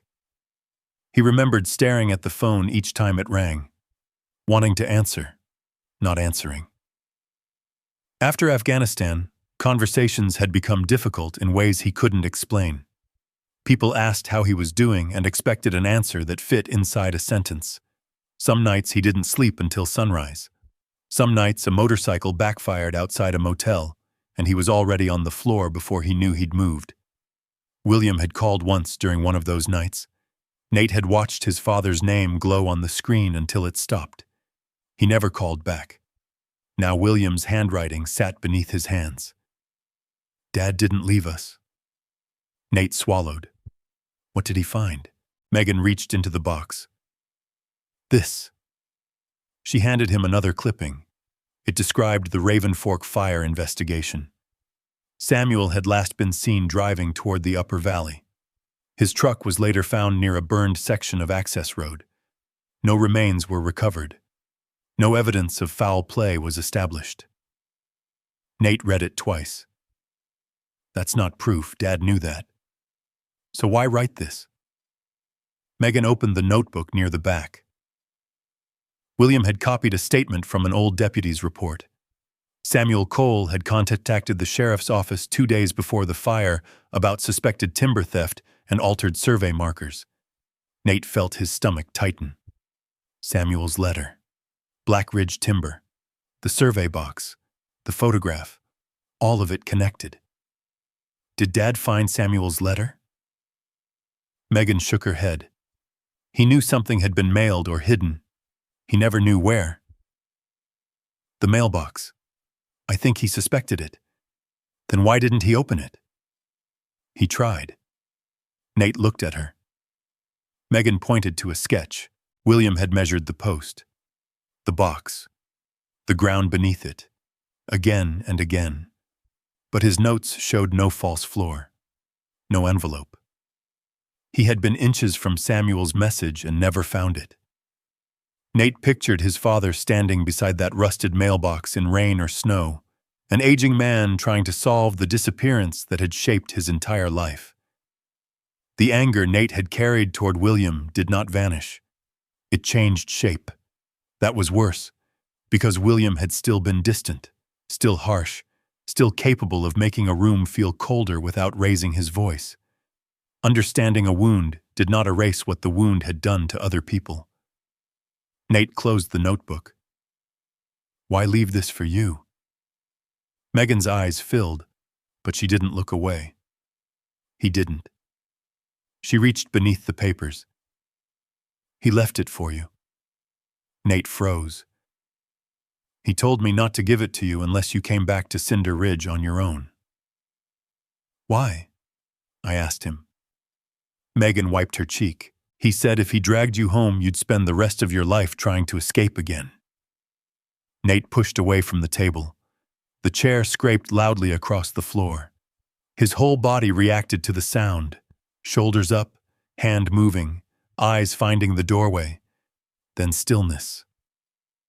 Megan saw it. She said nothing. Atlas stood and pressed his side against Nate's leg. Nate looked down. The dog's weight was familiar. Real. Kitchen floor. Cedar. Coffee. Missoula. Not Afghanistan. Nate rested one hand between Atlas's ears. What else did Dad say? Megan hesitated. That he finally understood Samuel. Nate looked at her. He said Samuel thought keeping his family away from danger would protect them. Dad thought silence would protect us from his anger. And you... She stopped. Finish it. He thought you were doing the same thing. Nate's face hardened. Megan continued anyway, leaving before anybody could see how much you were hurting. For a moment, Nate couldn't hear anything except the clock above the stove. He picked up William's notebook. I need some air. He drove back toward Cinder Ridge after dark. At Raven Fork, he parked beside the creek and walked only far enough for Atlas's injured paw to manage safely. Nate sat on a fallen log. Atlas lowered himself beside him. Water moved over black stones. No engines. No voices. No questions. Nate opened William's notebook beneath the beam of his flashlight. Dad didn't leave us. He read the sentence again. Then he took William's old watch from his wrist. Megan had given it to him after the funeral. For months, Nate had worn it without knowing why. He held it in his palm. The scratched crystal caught the moonlight. His father had stood somewhere near this creek. Samuel had stood here before him. 3 generations of men who seemed better at disappearing than explaining why they stayed away. Atlas placed his bandaged paw on Nate's boot. Nate looked at him. The shepherd's eyes were half closed, tired from the drive. Still, He had followed. Still, he had stayed. Nate fastened the watch back onto his wrist. Then he opened William's notebook to the drawings of the mailbox. The same measurements appeared on 6 different pages. Not the box, the post. Always the post. Nate leaned closer. William hadn't been measuring randomly. He had been comparing something, and whatever he had discovered, he'd returned to that mailbox again and again. Atlas suddenly raised his head. His ears turned toward the timber across the creek. Nate switched off the flashlight. 2 faint sounds came through the darkness. A branch bending, then another. Not an animal crashing through brush. Measured footsteps. Separated. Moving from different directions. Atlas struggled to his feet despite the injured paw. Nate slowly closed the notebook. Someone was coming through the trees, and they weren't using the road. Nate remained still for half a second. That was enough. One sound came from uphill. Another came from downstream, closer to the truck. 2 people, maybe more. Atlas stood beside him. Weight shifted off his bandaged front paw. A low vibration rolled through the shepherd's chest. "Easy," Nate whispered. He slipped William's notebook inside his jacket and scanned the terrain. Creek behind him. Steep bank to the left. Truck nearly 60 yards away. Bad position. Years ago, someone would have called it an exposed LZ. Tonight it was simply a place Nate didn't intend to remain. He moved, not toward the footsteps, away from them. Nate kept Atlas close as they angled toward a shelf of granite above the creek. From there, nobody could approach from behind without crossing open ground. Atlas limped badly. Nate slowed for him. A flashlight blinked between the trees. Once. Gone. Then a voice. "Mr. Cole." Nate stopped. Nobody who meant well approached a man through dark timber from 2 directions. "Stay where you are." The forest went quiet. Nate could hear raven fork sliding over stones below. A man stepped from behind a pine. Dark jacket, work boots, ball cap. Nate recognized him. He had seen the same man near Harlan's truck outside the county office 2 days earlier. The second man appeared farther downhill. "You've been causing people a lot of trouble," the first man said. Nate's eyes stayed on their hands. "Then those people should call my attorney. We just want the notebook." That confirmed it. William had found something important. Nate took another step toward the granite shelf. The downhill man shifted with him, trying to close the angle. Nate noticed. So did Atlas. The shepherd turned sideways, tracking both men. "That's an injured dog," Nate said quietly. "Don't come closer." The first man smiled. "Nobody's interested in your dog." Atlas's growl deepened. The man downstream started toward Nate. Atlas immediately repositioned between them. Atlas, heel. The shepherd obeyed, but every muscle along his back remained tight. Nate continued backing toward open ground. 10 yards to the truck's line of sight. 8. The first man suddenly moved faster, not charging, closing. Nate recognized the change instantly. "Stop!" The man didn't. Then the second man lunged for Atlas's leash. Atlas reacted before Nate could pull him away. The shepherd twisted and drove forward with a sharp bark, forcing the man backward. His injured paw struck the ground awkwardly, but he stayed between Nate and the stranger. "Atlas!" The first man grabbed a fallen branch from beside the trail. Nate saw the movement. Too late. The branch swung. A dull impact cut through the night. Atlas dropped. Something inside Nate disappeared. The creek, the trees, the cold. For one fractured second, there was only dust. White light. A radio screaming somewhere he couldn't reach.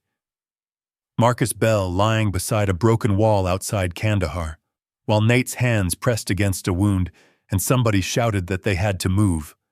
Move. Move now. But Nate hadn't moved fast enough. The memory hit without permission. His hearing narrowed. His hands began shaking. The man with the branch stepped forward. Nate turned toward him. The old reflex arrived clean and terrible. Close distance. Control the threat. Finish contact. Then a sound came from the ground. A whimper. Atlas. Nate blinked. Pine trees returned. Cold air.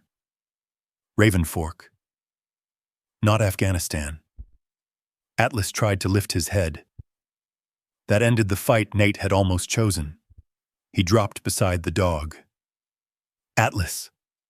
The shepherd's eyes found him. I'm here. The two men hesitated. Nate didn't look at them. He slid one hand carefully beneath Atlas's chest. The dog flinched. Shoulder. Maybe ribs. Nate felt anger surge again, but he forced it down. Mission changed. Not confrontation. Extraction. Save the dog. Come on, buddy. Nate lifted Atlas. 70 pounds felt heavier when the body and his arms refused to move normally. Behind him, one man cursed. Leave the notebook, Cole. Nate kept walking. The truck was 40 yards away. Then 30. Atlas's breath came short against his chest. Every step made Nate's jaw tighten. He heard movement behind him. Nate changed direction slightly, putting trees between himself and the men instead of offering them a straight approach. 20 yards. The truck appeared through the timber. Atlas gave another small whine. I know. Nate reached the passenger door and lowered him carefully onto the seat. The shepherd tried to stand. Down. For once, Atlas resisted. His eyes remained fixed past Nate, watching the trees, protecting him even now.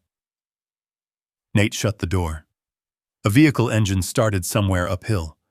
He moved around the hood and saw headlights flash through the forest. A dark SUV backed onto the logging road. Nate didn't chase. Instead, he pulled out his phone. The camera struggled in the darkness. He steadied it against the truck's mirror. The SUV turned. For 2 seconds, its rear plate crossed his headlights. Nate captured 3 photographs. Then it disappeared. He immediately sent the clearest image to Rebecca Sloan. 2 men approached me at Raven Fork, asked for William's notebook. Atlas injured. Vehicle attached. Contact sheriff. He sent his location next. Only then did he climb behind the wheel. Atlas was curled awkwardly on the passenger seat. Nate touched his ribs. The shepherd pulled away. Okay. He started the engine. The nearest emergency veterinary clinic was nearly an hour away. Nate made it in 48 minutes, without once driving beyond what the mountain road allowed. That restraint cost him. Every instinct screamed faster. But wet pavement and blind curves didn't care about desperation. He had learned that survival sometimes meant refusing urgency. At the clinic, 2 technicians carried Atlas inside on a stretcher. Nate followed until a veterinarian stopped him at the treatment room doors. We need space. The doors closed. Nate stood beneath fluorescent lights. His hands were dirty. One sleeve carried Atlas's blood. A metal tray crashed somewhere behind the doors. Nate flinched so hard his shoulder struck the wall. For a moment, his breath wouldn't come. He stared at the floor tiles and counted them.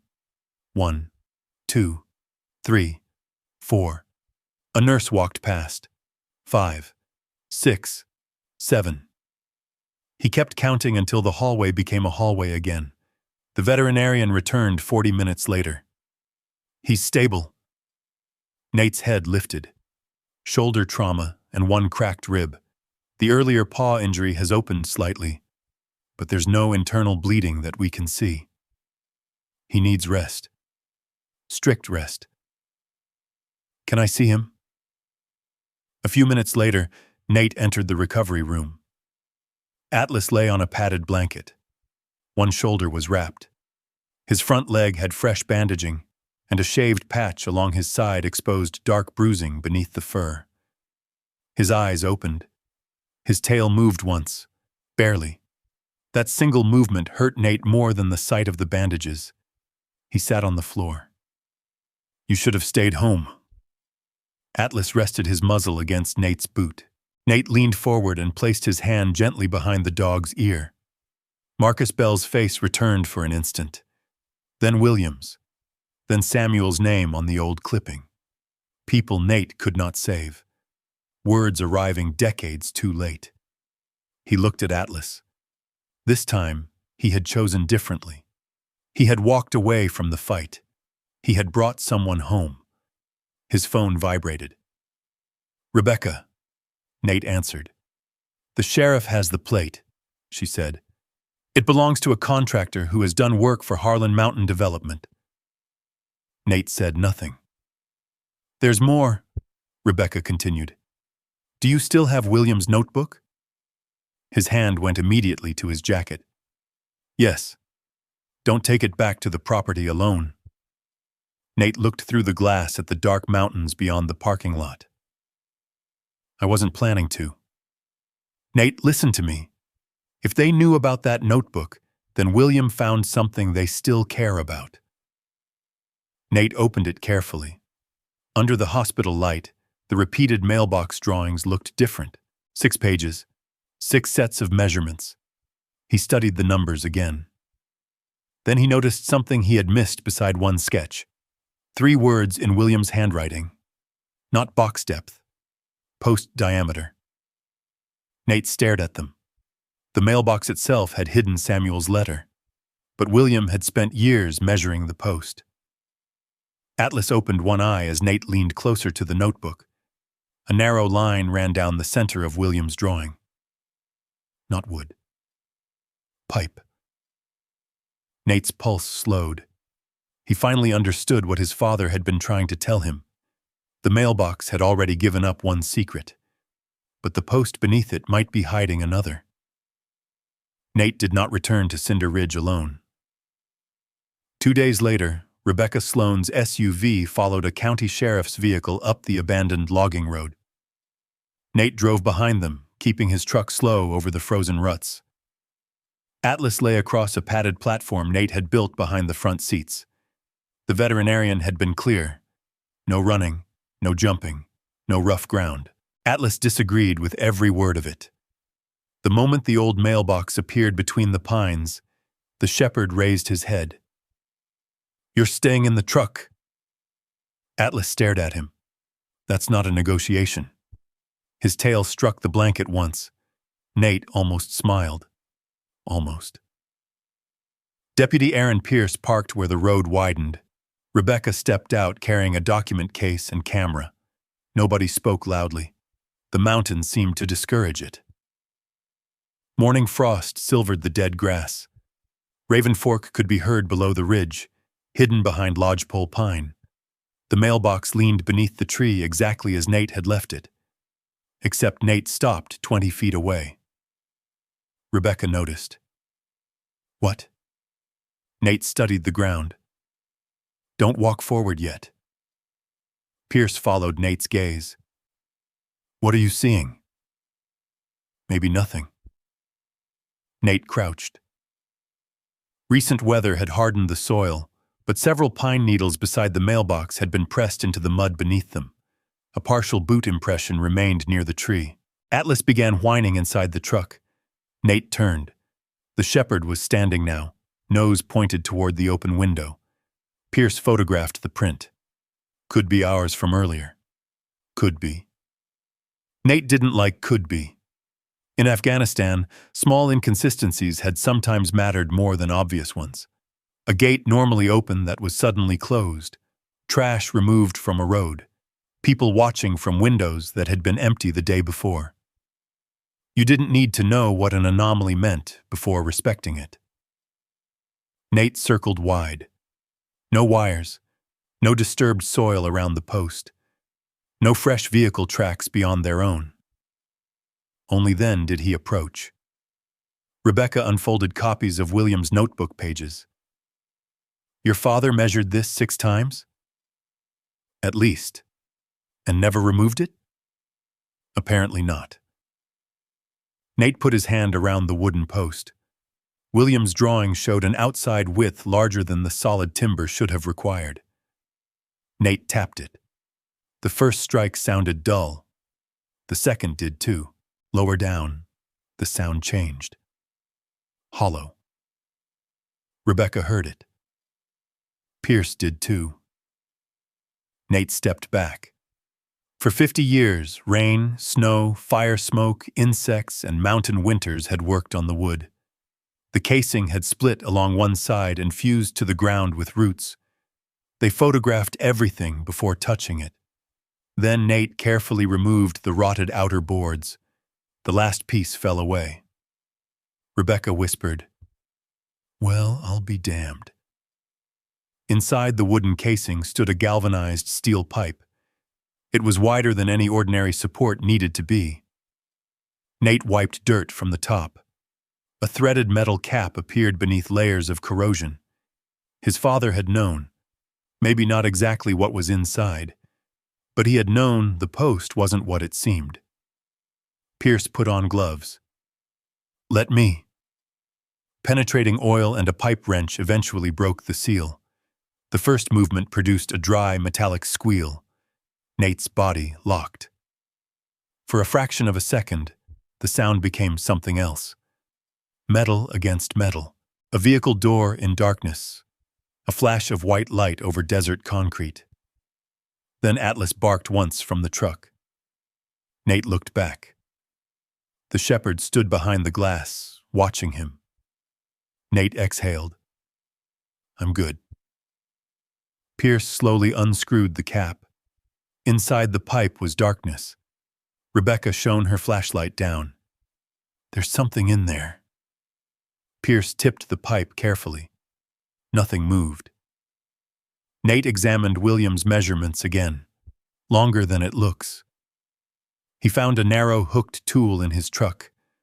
When he returned, Atlas pressed his nose against the window opening. Nate touched 2 fingers to the shepherd's muzzle. "Stay." Atlas reluctantly lowered himself. Nate inserted the hook. Metal touched something several feet down. He pulled. At first it refused to move. Then came a scraping sound. An object rose slowly through the pipe.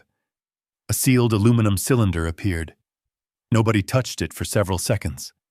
Rebecca photographed it where it rested. Pierce documented the time. Then they carried it to the hood of the sheriff's vehicle. The cylinder's rubber seal had hardened, but remained intact. Inside were bundles wrapped in waxed paper.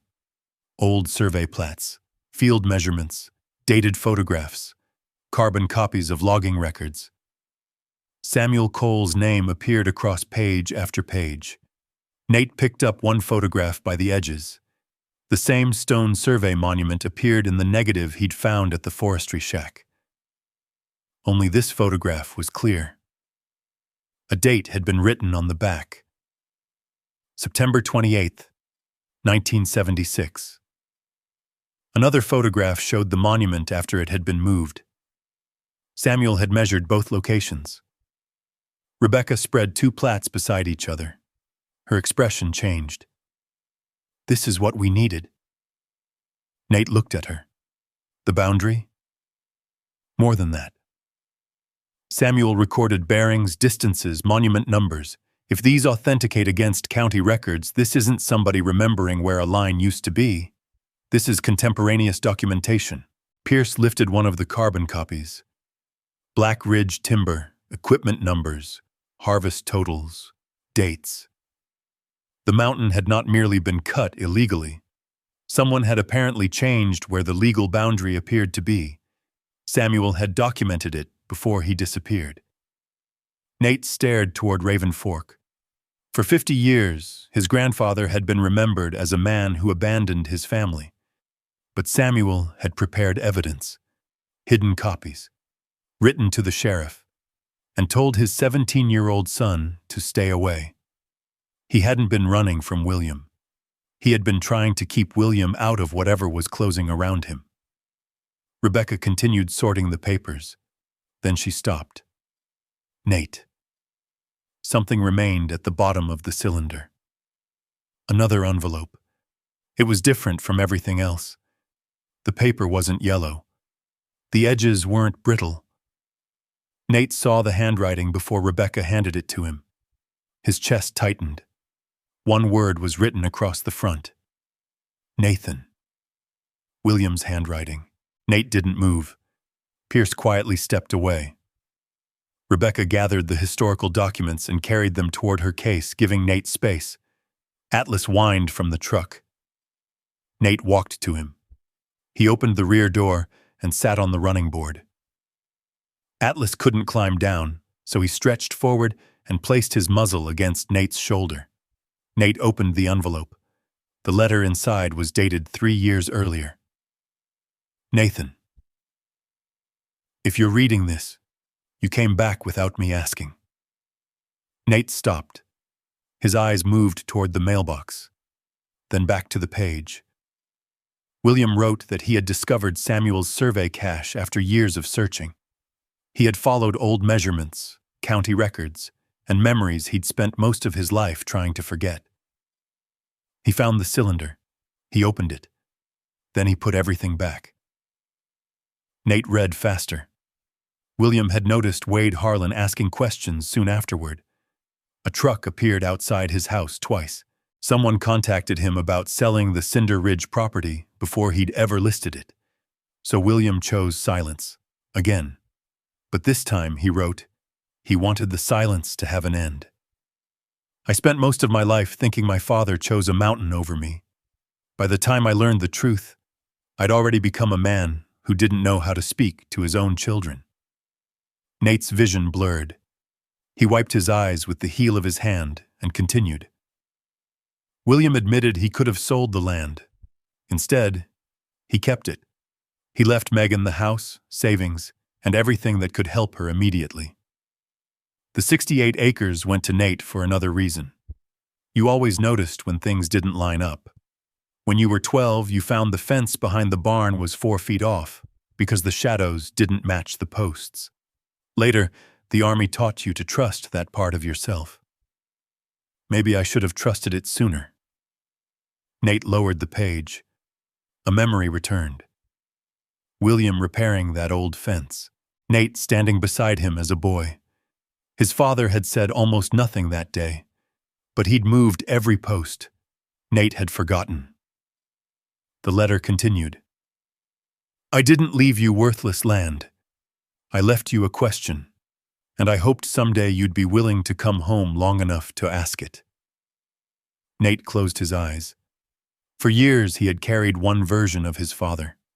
Cold, distant, disappointed. That man had existed. This letter did not erase him. It did something more difficult. It made him human. A frightened son who grew into a frightened father. A man who mistook silence for protection until silence became the family inheritance. Atlas shifted painfully. Nate immediately supported his chest. Easy, buddy. The shepherd licked his wrist. Nate looked at the bruising visible beneath the shaved fur along Atlas's side. The dog had been struck because Nate had kept following the mystery. Guilt rose quickly. Familiar, automatic. Marcus Bell, William, Samuel, now Atlas. Everyone who got hurt seemed to join the same line in Nate's mind. Then he remembered what he had done at Raven Fork. He had not stayed to win. He had carried Atlas out. That mattered. Rebecca approached slowly. Nate? He handed her the letter after taking photographs for himself. Make a copy. She nodded. The original stays protected with everything else. Nate looked toward the rusted mailbox. Rebecca, yeah? I'm not selling. She studied him. Even if Harlan raises the offer? Especially then. A breeze moved through the trees. The mailbox door creaked softly. Nate walked over and rested one hand on the exposed steel post. Samuel had hidden evidence inside it. William had found that evidence and added a message of his own. Neither man had known exactly when those words would reach the next generation. Only that someday, somebody might look closely enough. Behind him, Atlas gave a soft bark. Nate turned. The shepherd was watching him through the open truck door. For the first time since arriving in Cinder Ridge, Nate wasn't looking at the property as something his father had left behind. He was looking at what his father had been trying to send forward. And now that the mountain had finally given up its evidence, Wade Harlan could no longer buy silence cheaply. But evidence was not justice. Rebecca made that clear before they left the mountain. Samuel's documents had survived nearly 50 years, but every page still had to be authenticated. The old photographs needed dates verified. County plats had to be compared against state records. Helen Ward's testimony had to be formally recorded. Even the negative Nate found behind the survey box hinge had to be handled carefully. No shortcuts, Rebecca said. Nate understood shortcuts. In his old life, shortcuts through unfamiliar ground could put a patrol where it didn't belong. Here, one careless accusation could give Harlan exactly what he needed. So Nate waited. Waiting turned out to be harder than searching. For the next 3 weeks, Cinder Ridge settled under early winter. Atlas spent most days inside the small rental cabin Nate had taken outside town. His cracked rib was healing, but slowly. The shepherd still favored his injured shoulder when standing, and Nate had covered the floor with old rugs so Atlas wouldn't slip on the wood. Every morning, Atlas waited beside the door. Every morning, Nate pointed toward the bed. Doctor's orders. Atlas stared at him. Take it up with her. The shepherd would release a long breath and lower himself dramatically onto the blanket. Those quiet mornings became something Nate hadn't expected. Routine. Coffee at 6. Atlas's medication with breakfast. A short, controlled walk. Then paperwork. Nate helped Rebecca organize William's notebook, Samuel's records, old county maps, and photographs into a timeline. Helen Ward gave a sworn statement confirming Route 11 had been abandoned after the Raven Fork fire. Eli Dawson, the retired forestry surveyor, finally admitted he remembered older workers whispering that several monuments above Raven Fork had walked during the timber boom. He had been young. He had kept quiet. Now he was 81. I thought silence would keep me out of it, Eli told Nate. Nate looked at him for a long moment. He knew something about that mistake. The state land office issued a temporary hold on Harlan's development permits. Then the watershed division requested its own review. Survey crews arrived. For the first time in decades, strangers carrying legitimate equipment walked the old Route 11 corridor. The news spread through Cinder Ridge by lunchtime. By evening, Harlan called. Nate watched the phone vibrate across the table. Atlas lifted his head. Nate let it ring. The next morning, Rebecca called. Do not meet him alone. I wasn't planning to. He wants to make another offer. Of course he does. Nate, this one isn't $42,000. Silence. How much? Rebecca told him. Nate looked through the window toward the mountains. The number was large enough to erase years of instability. No more sleeping in cheap motels between contracts. No more checking his bank balance before filling the truck. No more wondering whether a bad season would leave him without work.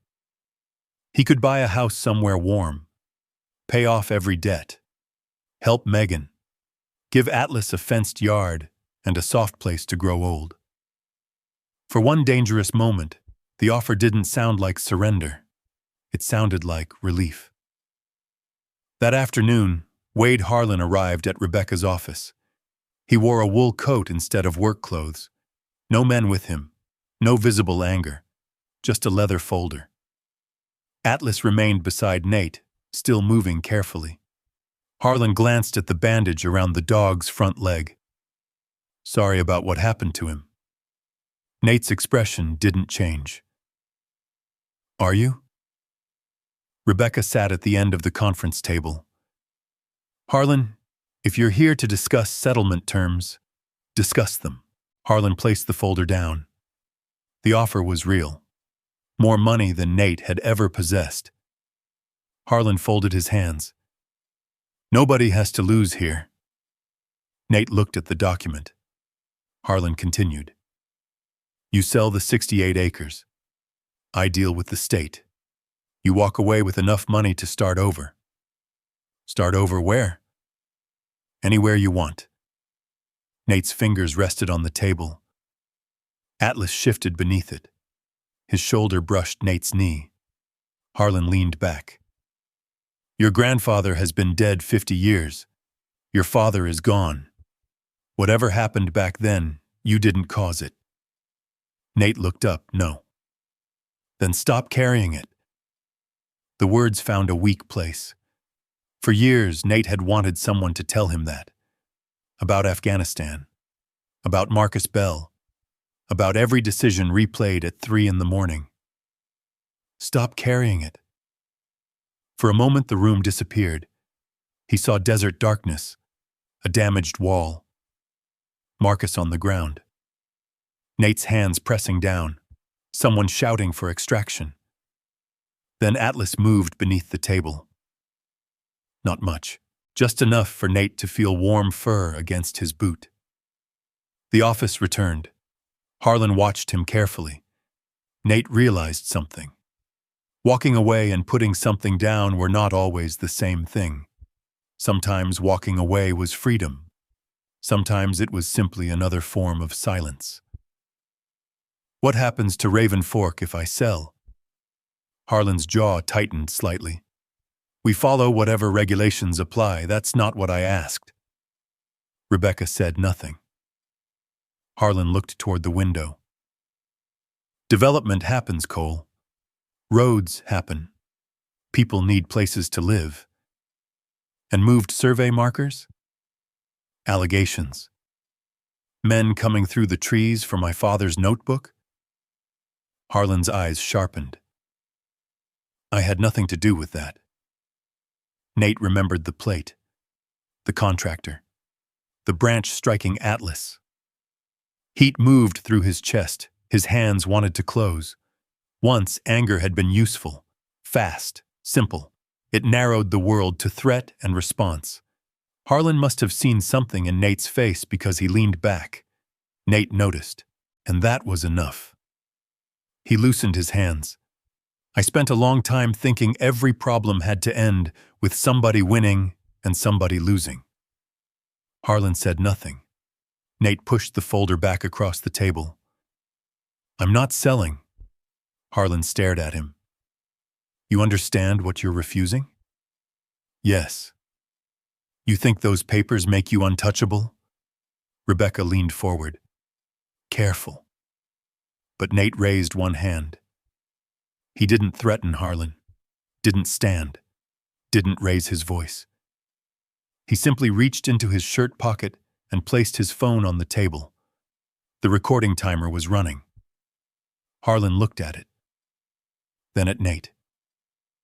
The room became very quiet. Nate had learned the tactic from Rebecca. Document, preserve, don't escalate. Harlan's expression changed.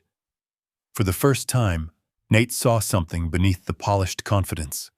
Not fear exactly, calculation. Harlan stood. My family built half this valley. Nate remained seated. Then the records should show what they built. Harlan picked up his coat. At the door, he looked down at Atlas. The shepherd didn't growl. He didn't need to. Atlas simply watched him leave. Rebecca waited until the outside door closed. Then she exhaled. You recorded all of it? Nate stopped the phone. Every word. A small smile appeared on her face. Your father would have enjoyed that. Nate looked toward the empty doorway. I'm not sure my father enjoyed much of anything. Rebecca's smile faded. Maybe that's why he left you a chance to do better. Outside, light snow had begun falling. Nate and Atlas walked slowly toward the truck. Halfway across the parking lot, a pickup backfired on the street. Nate dropped his weight before he knew what had happened.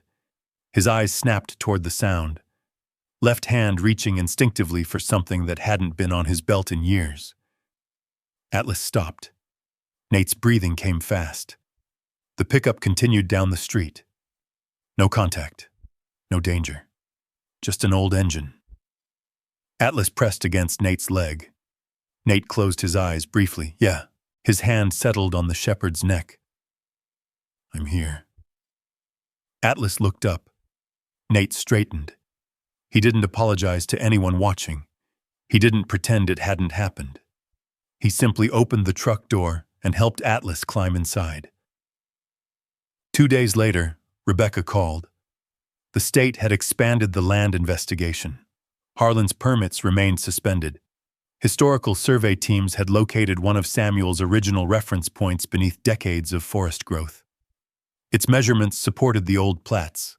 There would be hearings, lawyers, months of review, possibly longer.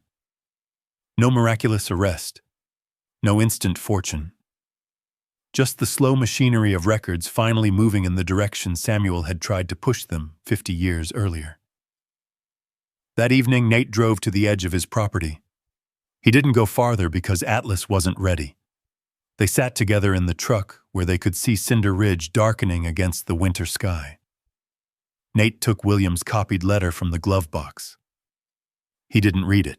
He already knew the line that mattered. I didn't leave you worthless land. I left you a question. Atlas rested his head on Nate's thigh. Nate looked toward the hidden mailbox beyond the trees. Samuel had tried to save the truth. William had tried to preserve it. Nate had nearly sold it for $42,000. Now the question wasn't what the land was worth. It was what should happen to it when the fight was finally over. For the first time in years, Nate found himself thinking beyond the next job, the next motel, the next winter. He imagined a small cabin above Raven Fork, a repaired road, smoke rising from a chimney, Atlas asleep beside a wood stove. Nothing grand, nothing that required running away. Nate placed his hand on the dog's scarred shoulder.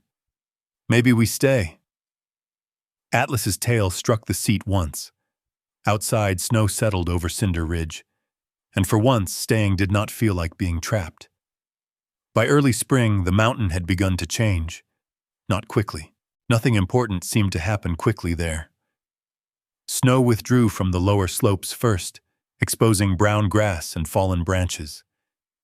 Raven Fork swelled with runoff. The lodgepole pines dripped beneath cold morning sunlight, and muddy tire tracks returned to Route 11 as survey crews continued their work. The investigation was still moving. Harlan's development permits remained suspended while state officials corrected disputed boundaries and reviewed the old records.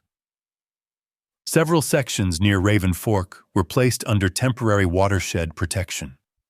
There was no dramatic courtroom ending. No fortune waiting in Samuel's papers.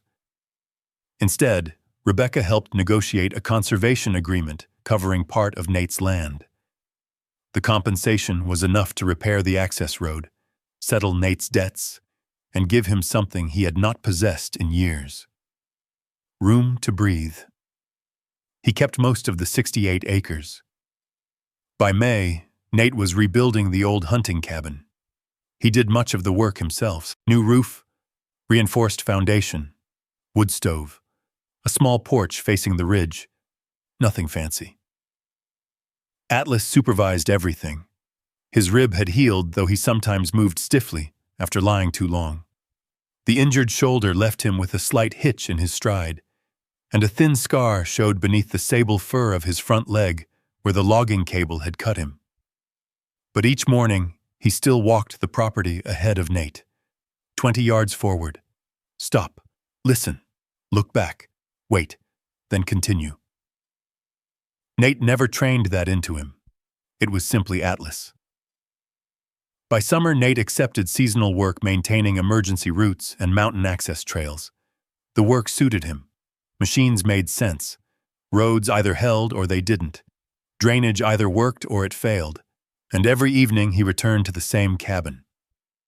At first, that was the strangest part. Returning. There had been years when Nate kept everything he owned in the truck because unpacking felt too much like making a promise. Now his boots stayed beside one door. His coffee mug stayed in one cabinet. William's watch stayed on his wrist. Some nights were still bad. A thunderclap could bring Nate upright before he was awake. Once headlights swept across the bedroom wall at 2 a.m, and he was halfway to the floor before he recognized a county snowplow turning around outside. Atlas had risen from his bed. He didn't bark. He simply stood beside Nate until Nate looked at him. "Truck," Nate whispered. Atlas's ears relaxed. Nate sat on the edge of the bed until his heartbeat followed. Nothing vanished. That was something Nate was beginning to understand. Healing wasn't forgetting the road behind you. It was learning that you didn't have to drive it every night. Early winter returned before the legal boundary correction was formally recorded. Megan came up the week before Thanksgiving. She brought 2 boxes of William's belongings and complained about the road for the final 6 miles. Nate met her outside. "You made it. Barely. You drive like you're 80. You live where roads go to die." For a second, they stared at each other. Then Megan laughed. Nate did too. It surprised both of them. Atlas limped down the porch steps and pushed his head against Megan's coat. She crouched carefully. "Look at you." Atlas leaned harder. Still no manners. His tail swept snow from the porch. That afternoon, Nate and Megan walked to the old mailbox. He had restored it without making it new. The rust remained across most of the metal. The faded coal, Route 11 lettering was still visible beneath a clear protective coating. A new cedar support surrounded the original galvanized pipe, which had been preserved after investigators finished documenting it. Rebecca kept Samuel's original records secured with the legal evidence. The original letters were protected too. But Nate had made copies. One was Samuel's letter to 17-year-old William. The message William never received. The other was William's letter to Nathan. The message Nate nearly received too late. Megan held the envelopes. "What are we doing with these?" "Putting them where they belong." She looked at the mailbox. "They're copies." "I know. The originals are safe." "I know." Megan smiled faintly. "Then why does this feel like a funeral?" Nate considered that. Maybe it isn't. He opened the mailbox. Megan placed Samuel's letter inside first. Nate added William's. For a moment, neither closed the door. 50 years earlier, Samuel had hidden evidence because he didn't know who he could trust. William had grown up believing his father chose not to come home. Then William had spent years trying to understand a dead man while slowly becoming distant from his own son. Nate looked at Megan. "I'm sorry." She turned toward him. "For what?" "Making you wonder whether I'd come back too." Megan's face changed. Nate didn't explain. He didn't need to. She stepped forward and wrapped her arms around him. Nate stiffened at first, an old reaction. Then his shoulders lowered. Atlas sat beside them, watching the woods. Megan pulled away and wiped beneath one eye. "You're still annoying." "Good. Would have worried me if the mountain fixed everything." It didn't. That was the truth. The mountain had fixed nothing. It had only forced buried things into daylight. They closed the mailbox. Weeks later, deep winter settled across Cinder Ridge. One evening, Nate was splitting firewood behind the cabin. Atlas lay near the porch. The old shepherd had developed a habit of choosing places where he could see both Nate and the road. The axe rose. Wood cracked. Again. Then a distant pulse rolled across the valley. Nate stopped. Helicopter. The sound grew louder. Thump, thump, thump. The axe remained raised halfway. Snow disappeared. For one instant, there was dust under his boots. Hot air, rotor wash, a radio voice breaking apart. Marcus Bell, a white flash beyond a wall. Nate's fingers locked around the axe handle. His breathing shortened.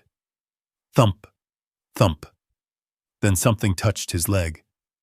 Nate looked down. Atlas. The shepherd had crossed the yard without Nate noticing. Old scars hid beneath his fur. One ear stood upright. His brown eyes remained fixed on Nate, waiting.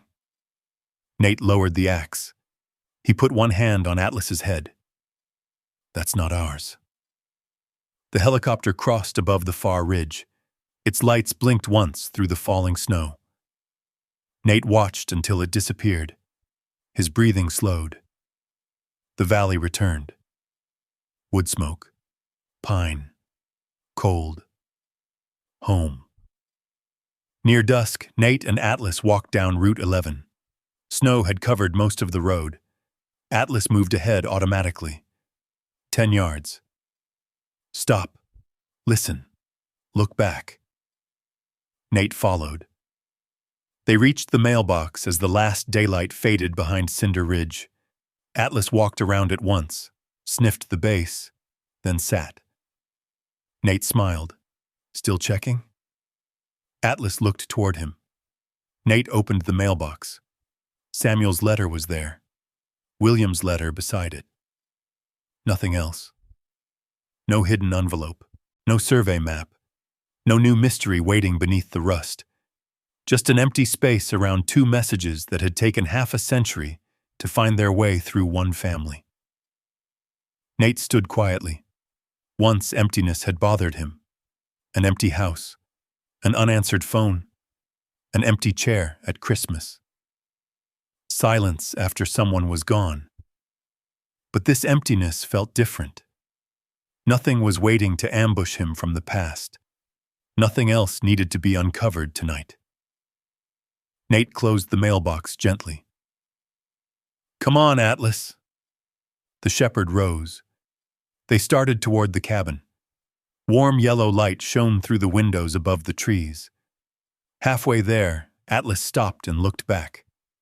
The old mailbox stood alone beneath the pine, snow gathering along its rusted roof. For 50 years, nobody had touched it. It had held no gold, no hidden fortune. Nothing capable of returning the years Samuel lost with William, or the years William lost with Nate. It had held something harder to recover. Words. One father desperately needed his son to hear them. Another father spent the rest of his life trying to pass them forward. Nate rested his hand against Atlas's scarred shoulder. The shepherd turned toward home. So did Nate. Behind them, snow slowly covered Route 11. Ahead, smoke rose from the cabin chimney into the dark mountain air. And after 50 years of silence, the message had finally reached home. If this story stayed with you, leave a simple one in the comments for Nate and Atlas, and a 0 if you believe some truths are worth waiting a lifetime to uncover. And if you want to follow more veterans and their loyal dogs into forgotten places, buried family secrets, and stories where the past refuses to stay silent, subscribe to the channel. There's another road waiting for us, and another story at the end of it.